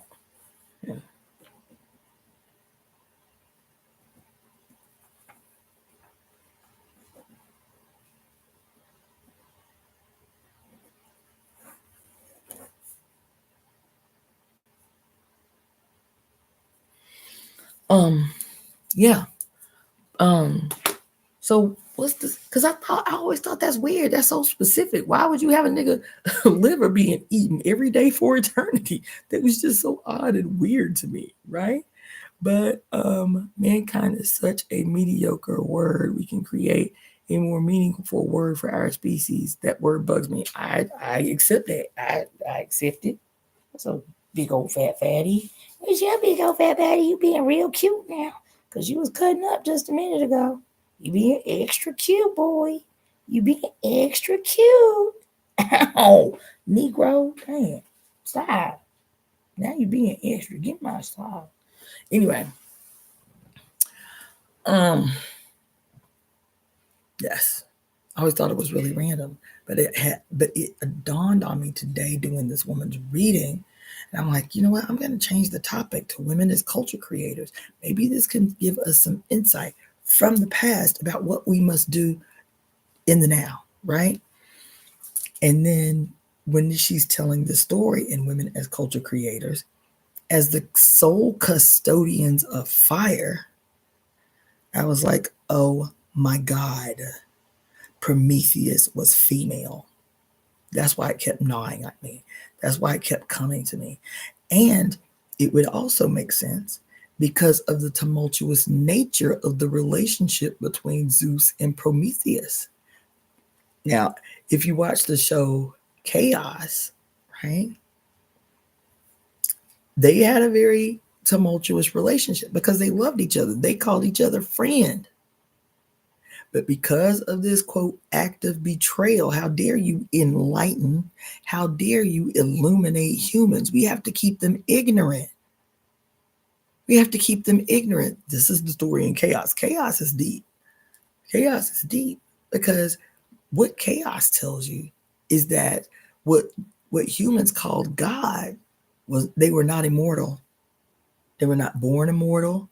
And the only reason that they had been immortal is because they had been siphoning the life force, aka the water element of life force from human beings. This was the waters of heaven that Aquarius was running and fetching for all the gods. from this beautiful fountain. It was human beings' life force as the water, right? I remember the film Prometheus, which was, I don't do horror movies much, but I was like, yep, I got to go rewatch Prometheus because there's probably something in there now that was probably subtext that I just missed. But in this epiphany that I had today, reading The Great Cosmic Mother, the chapter on women as culture creators, I was like, goddamn, that's why it has been bugging the fuck out of me, is because Prometheus is a female. Prometheus is a goddess, not a god. Makes sense, not a stretch. Because we have been saying over and over and over and over again, every time you turn around, some iconography that had been solely the possession of the goddess in these different personifications had been usurped by the male, and that power assumed for himself. Whether it's the Jesus fish, whether it's the serpent of the Kundalini on the foreheads of the pharaohs, whether it was the heart chakra that we called Eshu or AKA Jesus as the mother, as the two-sided gateway from heaven to earth and from earth to heaven, all the iconography has been stolen. We've had this conversation for a long time because of the iconography of the planet Saturn as Chronos, Father Time, confines and boundaries and rigidity and hardwired institutions had been stolen from great-grandmother Crown. The custodian, the guardian of the last golden age, the time in human history where the earth was so bountiful that human beings did not even have to labor for food. Food and fruit was abundant in the world. The last time the immortals walked on earth among human beings was under the direction of great-grandmother Crown, aka Saturn.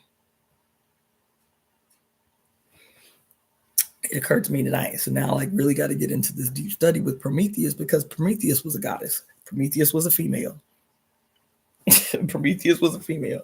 And I didn't even know. But the Great Cosmic Mother told us so in the chapter called Women as Culture Creators.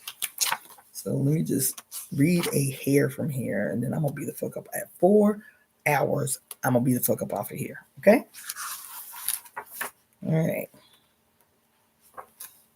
The Divine Cosmic Serpent.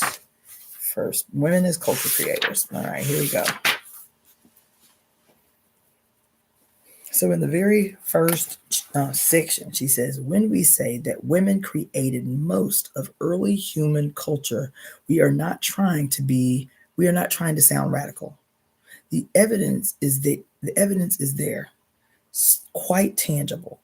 When we realize how many basic life industries were the inventions of women: cooking, food processing and storage, ceramics, weaving, textiles and design, tanning and dyeing, everything related to fire, chemistry. And this is like, for example, this is in parentheses, after everything related to fire, chemistry and metallurgy, the medicinal arts, language itself, and the first scripts and glyphs, grain domestication, animal domestication, religious imagery and iconography, and ritual, domestic and sacred architecture, the first calendars, and the origins of astronomy, and on and on and on. Then we don't have to project our imaginations far back into the past to confirm these inventions. They are still around us today. They constitute our world, stolen and mechanized by several thousand years of patriarchal exploitation. Most of these inventions have been turned into glossy, alienated, and profiteering mass market industries. We do have to use our imagination to remember that all were once warm, personal, and lovingly tendered arts and crafts originated and sustained by early communities of women. This information is radical in the true sense of the word.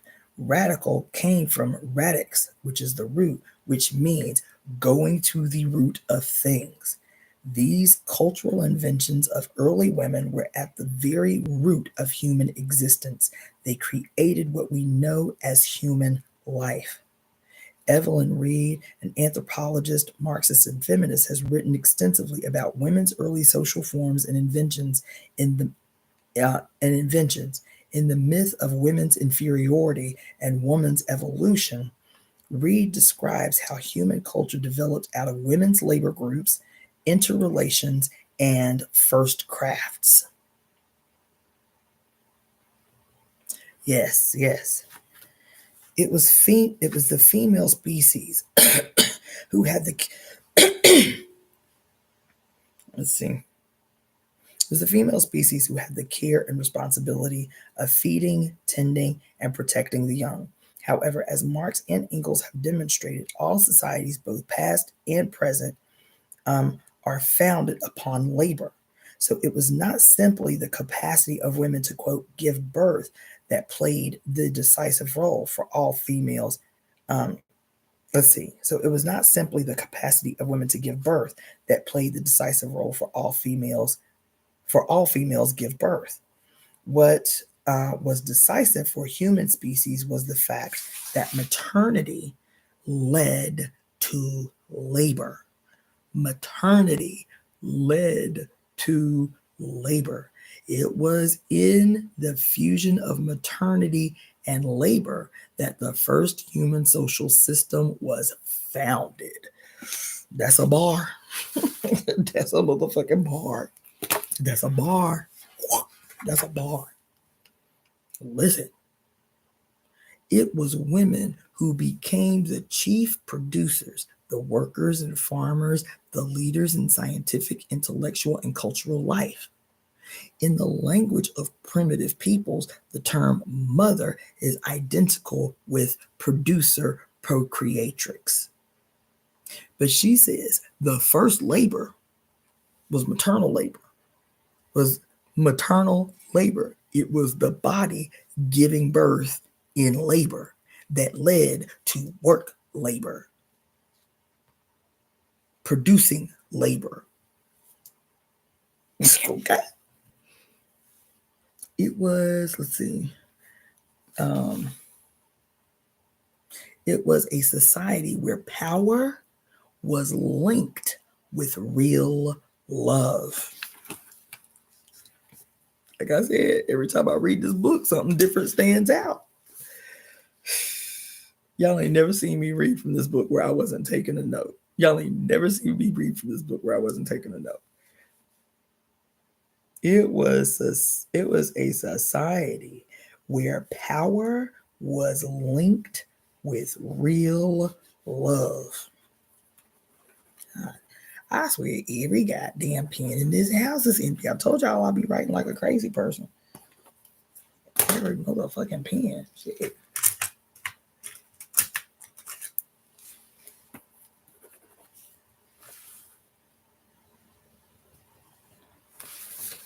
Among the earliest examples of Stone Age peoples found living today, such as the Kalahari Bushmen and the Ba Mabuti Pygmies of Africa, the same linkage occurs. Female authority is valued. And both sexes are mothers to the young. Y'all ain't heard. Y'all ain't heard. Y'all ain't heard. Both sexes are mothers to the young. Contrary to the bloody tooth and claw theories of popular aggression oriented anthropologists, evidence shows that the further back we go in human history, the gentler our species was. This is because the early matrifocal groups were concentrated on maintaining rather than exploiting life. Okay, what else did I want to read from here?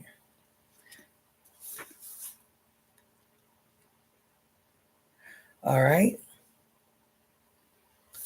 World myths, folk traditions, and anthropological studies agree that women first discovered how to use and produce fire. Listen, listen.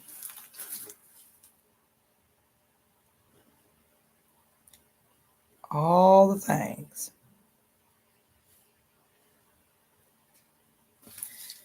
World myths, folk traditions, and anthropological studies all agree that women were first. It was women who first discovered how to use and produce fire.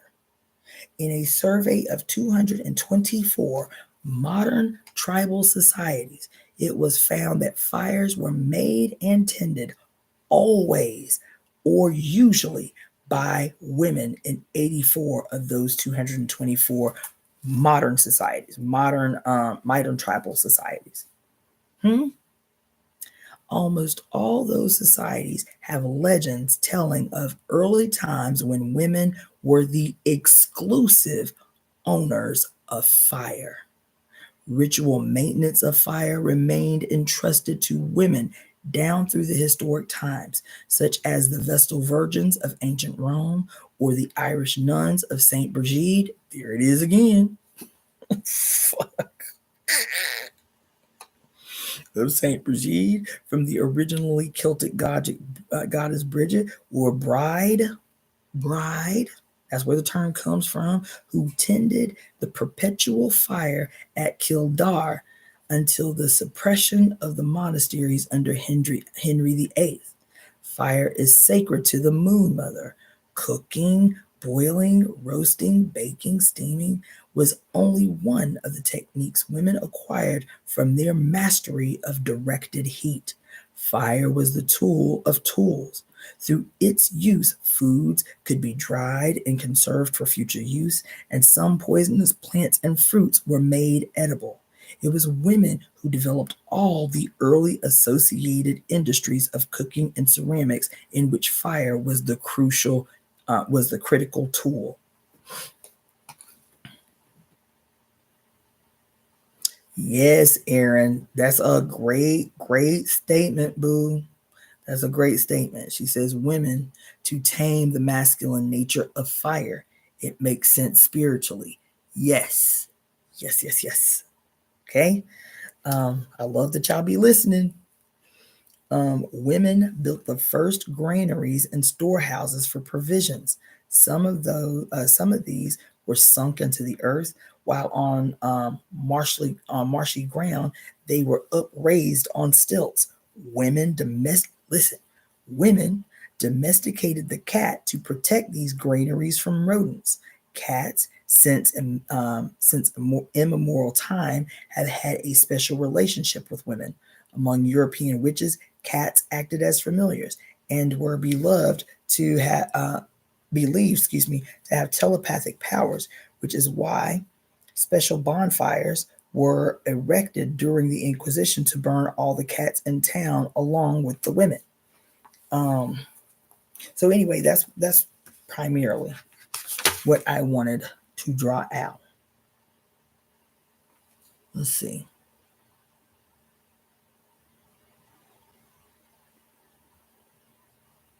Yes.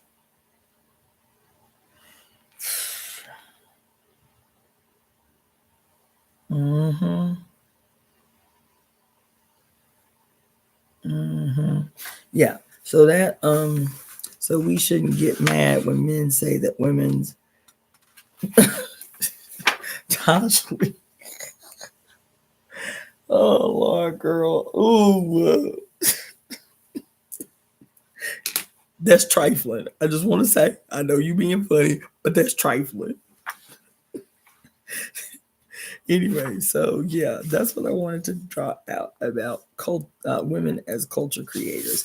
The next section is the first speech, right, which is a great chapter, and then it goes into the next section, which is women's early religion. So, but those chapters, early chapters of this book, Marx and the Matriarchy, Women as Culture, the original black mother, Women's Culture Creators, and The First Speech. Those chapters are worth a revisit. Yes. Thank you, Janet Kennedy. Our places are everywhere. We are everything. Yes. There's an interview with a wonderful woman named Dr. Kanyasili Litchfield on Shabalala on a channel here called Unpopular Opinion. She discusses this topic in part 1, I think, on pre-colonial Africa. Okay. Can you email me, copy and paste this in an email so I don't forget it so I can check it out later? So that's something I have to get into, because Prometheus was a goddess. We just have to figure out which one, but Prometheus was a goddess. And I'll be honest, girl, I know you tripping. Because it's almost 4 o'clock here. So if I'm tripping, I know your ass tripping where you at. Let's see. Women ran agricultural markets because they have a womb. Blah, blah, blah, blah. Okay. So that's what we're about to get into is Prometheus. Oh my God.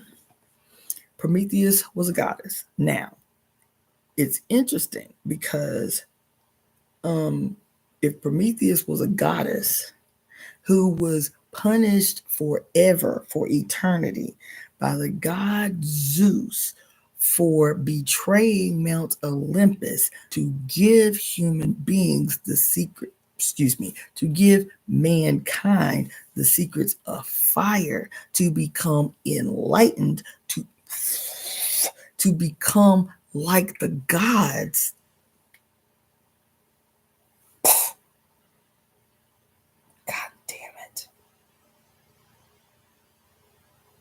And I'm saying that the epiphany that has come to me today is that Prometheus was a female, was a goddess. Then is the story of Prometheus's perpetual punishment, unending, eternal chewing away at the corporal soul, because the liver is the corporal soul, the chipping and chewing away at the liver. Because, and then guess what happened? Prometheus is a god, so Prometheus cannot die. So his punishment was for eternity because Prometheus was a god. So even though Prometheus was getting his liver eaten out every day, guess what? The liver regenerates in modern medicine. You understand? You can actually donate half your liver to somebody who needs a liver transplant, and your liver will grow back. It's the only organ in our body that regenerates. Is this a metaphor? And if so, for what? What is the If Prometheus was female, charged to suffer for eternity, the constant eating away at the body, at the liver, because it could regenerate itself. And I'm saying that Prometheus was female. Was the perpetual punishment for the betrayal of the gods? And Prometheus is a female? Prometheus sold out the clique. Prometheus was a pick-me.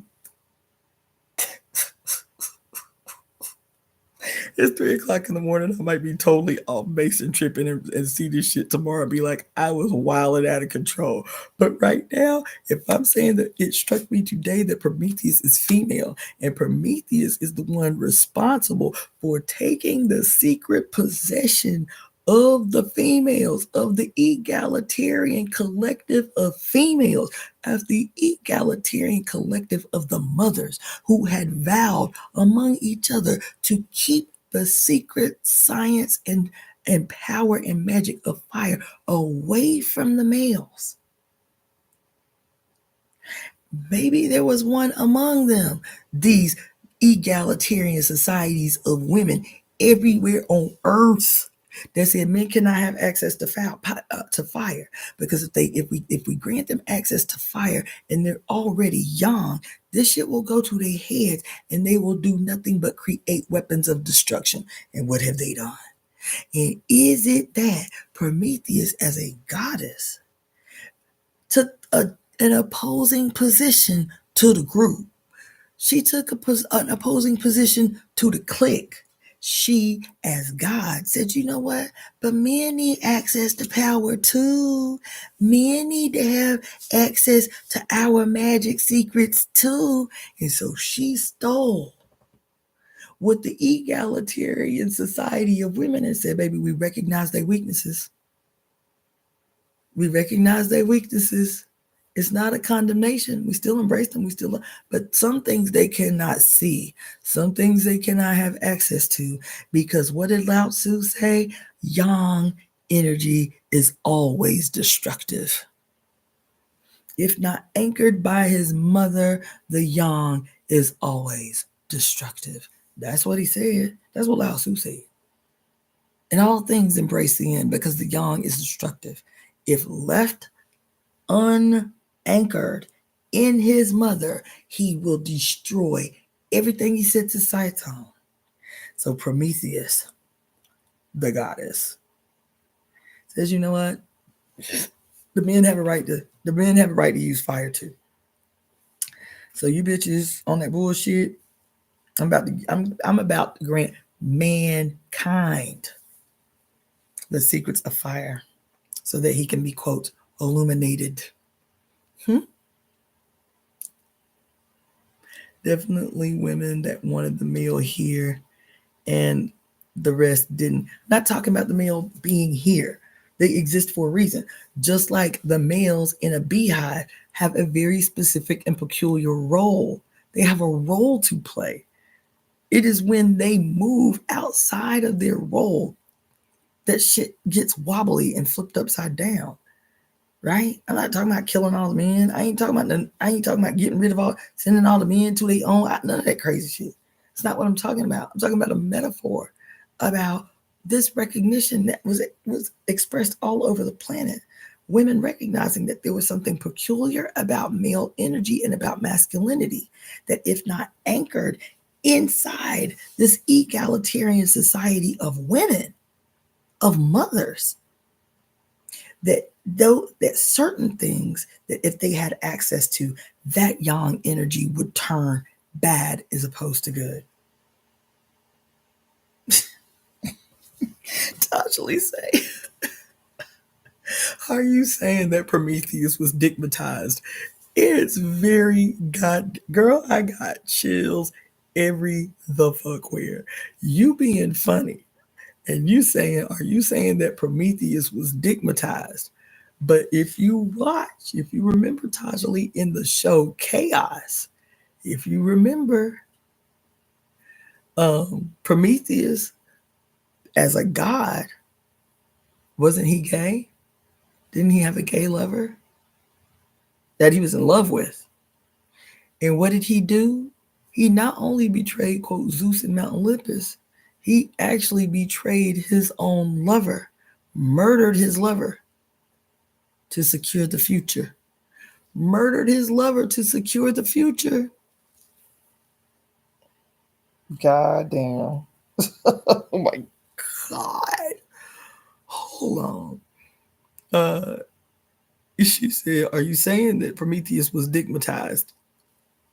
I laughed at first, but that might be a possibility, because if we're looking at the show Chaos and we're looking at this white male Prometheus in this relationship with this POC, this man of color, and if we change the image of the Prometheus from this white male god, who might Prometheus be as a betrayer of the egalitarian society of women? Prometheus might be a white woman. Oh, I know that might be harsh. Prometheus might be a white woman. Still with one foot in both worlds, right? One foot in the white world, and and what affords them privilege and opportunity in the white world, but still 1 foot in the world of the oppressed because she was born with a vagina. It might be. I'm saying that Prometheus was a woman, but Prometheus might very well have been a white woman. who, in order to appeal to that foot that was still attached to the white world, sold out the egalitarian society of women to give men access to power, to give men access to fire, to betray the secrets of the egalitarian society of women to put men on game. Oh my God. Listen, she said, are you saying that Prometheus was stigmatized? I like that idea. Though I chuckled at first, it's growing on me quite quickly. I didn't say that. Let's see. I didn't say that, man. What I was saying, the metaphor. Let's see. Let's see. Uh, just as you were saying this, I landed on an image of Pele, the goddess of fire. The image was of her lower body, aka her lap, being a volcano erupting. Oh my God. There was a book I was gonna pick up today because I was like, but I'm doing too much. But I had a book on the goddess Pele today, and I was picking up all these books. They all on my couch about books that I was having to cipher through today. And I was like, I should pick up that book on Pele. And I was like, no, I'll do it later. I'm doing too much. And then you go mention Pele and the goddamn volcano erupting from her lap. Girl, I got chills everywhere on my body. Email me, copy and email me. Y'all send me everything. Copy and email that Grace Jackson, what you just said. Copy and email me that. Damn, I literally just looked at that book. I was like, I'm doing too much. I already got 6 books out. There ain't no way I'm about to thumb through 6 books. And Pele was one of them. God damn it. Send me that. Is this not be the real story of the snake or deception in the Garden of Eden? If we think of the garden being the community of women, there are key words in what you just said. That too. Go ahead, copy and paste that and send it in an email. Y'all killing me right now. Go ahead and copy and paste that and send that in an email. Okay. That was Cassandra saying Prometheus was a pick me. Oh, okay. I see this back and forth y'all happen. Okay. Now I should have been warned to get a snack for this one. I know, right? Ooh, I ain't got no, and I was mad. I was like, I ain't got no potato chips in there. I ain't got no snacks. I ain't got nothing sweet. I need to go to the grocery store. Damn. All right. Let's see. I'm looking up eagle and mountain in the Women's Encyclopedia and the Women's Dictionary right now. Thank you for doing that, Shy Boy Shades. Look at you up on game. Look at you up on game. Fantasized by the phallus. The tea is hot. Damn, the liver oversees our planning and execution capabilities, and the gallbladder is in charge of decision making. Yes, not only that, it is said that once the liver, aka the general of the emperor's court, that's what else the liver is, the general of the liver's court. Once the general creates the strategy for executing the vision that you have in your mind's eye. So when this girl told me today that when she was a kid and the biggest dream that she had was that she wanted to be Superman, that's the vision as a child, the enthusiastic vision that's given by the liver's mother, which is the kidney. It's where your enthusiasm, your vision for your life comes into being, is in the mother, right? Is in the kidney. The liver, as the general in the emperor's court, organizes and develops a strategy, a plan to fulfill this vision given to you by its mother, which is the kidney. The general says, okay, this is what we got to do. We got to do this. We got to do that in order to make this vision in our mind real. And then the gallbladder gives you the courage to execute the battle strategy, to execute the plan. You feel me?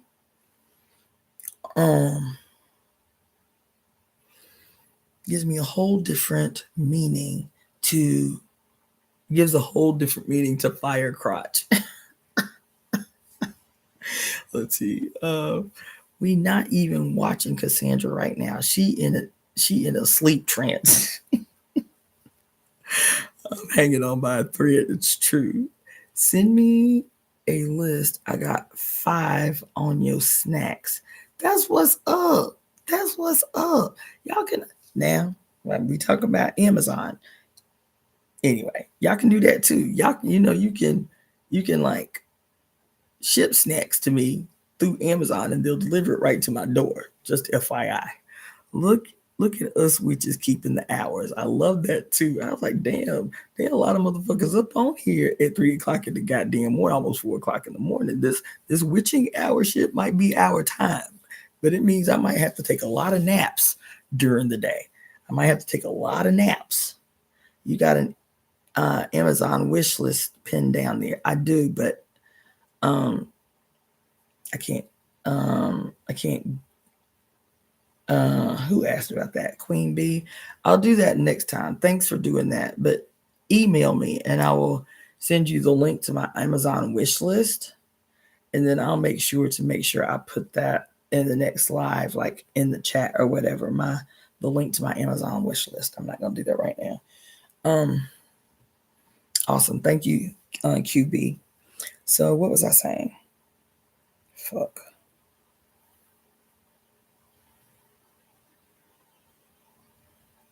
So some attributes of Prometheus. Like when you look up Prometheus, the liver thing that we just went over. Prometheus is called the god of fire and the master crafter. The master crafter. Okay. Not only that, Prometheus is said to once have ruled the whole world. Prometheus. Okay. Now I'm telling y'all, Prometheus is a metaphor for a goddess. Prometheus once ruled the world. Prometheus was once a master crafter. Prometheus is the god of fire, right? Prometheus is a supreme trickster. Who did we talk about last week? Eshu as the trickster that becomes Jesus.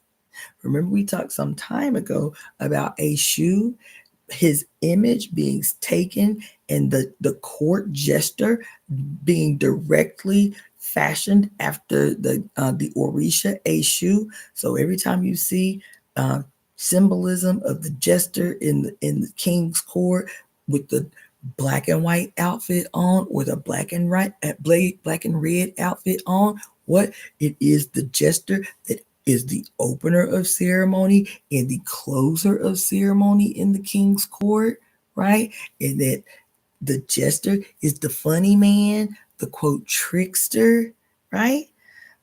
Here, Prometheus is the supreme trickster. Because I was working on something last week when I was telling y'all about Jesus, aka Eshu, that both those stories was the same. I was like, this is a usurpation of the mother's energy, Jesus and Eshu, right? Anyway, champion of mankind, the author of all human rights and sciences. This is the big one. This kind of ties back to what Aaron said about the snake. Wait, just the punchline. This last one. Created the first man from clay and water. Created the first man from clay and water.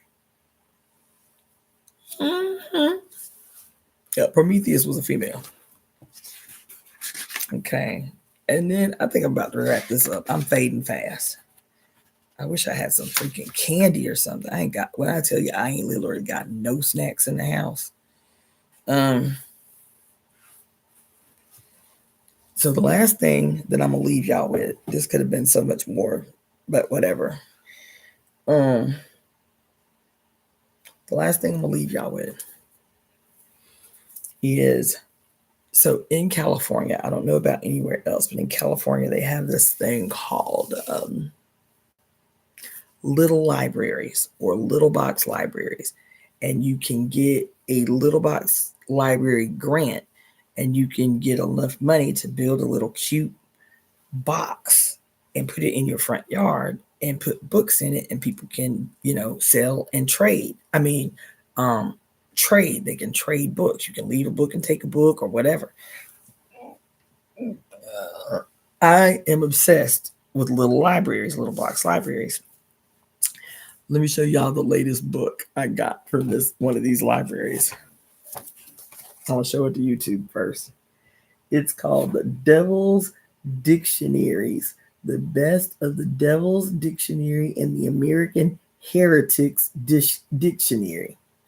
This is the cover. The Devil's Dictionaries. I was like, oh shit, that sounds like something I need. The Devil's Dictionary. Let me tell you what the devil has to say about love. Okay? Let me tell you what the devil has to say about love, y'all. Love, a noun, a temporary insanity, curable by marriage.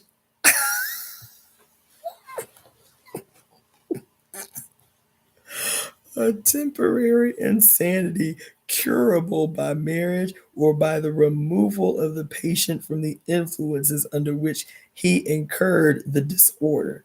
This disease, like caries and many other ailments, is prevalent only among civilized races living under artificial conditions, barbarous nations, breathing pure air and eating simple food, enjoy immunity from its ravages. It is sometimes fatal, but more frequently to the physician than to the patient. Yo, hold on. There's another one. Excuse me. Here's another definition of love: the recognition of another's ability to increase one's happiness. The motivation of Christians when they do something to someone for their own good. A form of temporary insanity, the cure, as Nietzsche points out, often costs no more than the price of a new pair of glasses. So, anyway, this was the book that I just got out of one of these little libraries called The Devil's Dictionaries, the best of the Devil's Dictionary and American Heretics Dictionary. This was a hell of a find. This is a hell of a find. And with that, people, I'm going to go to sleep. You feel me? I'm going to go to sleep. And I will see y'all. I'll probably do a short live tomorrow. Maybe. I have a lot to do. I still have a lot of money to raise. So if I don't do a live, I probably will do a live tomorrow just to keep that on the forefront, that I need y'all to book readings. I need you to buy jewelry, whatever. Email me ideas that you may have that can be immediately impactful. That's helpful. I really appreciate all of you guys' ideas and recommendations today. And with that, I'm going to say good night. I love you all. I conspire for our mother to rain wealth upon our heads and lives, for us to be calling back our power in every shape or form, through every timeline, through all space and all dimensions. What is ours, we will it back to our lives and ourselves in the now, expediently now. Mommy and I are one. Good night.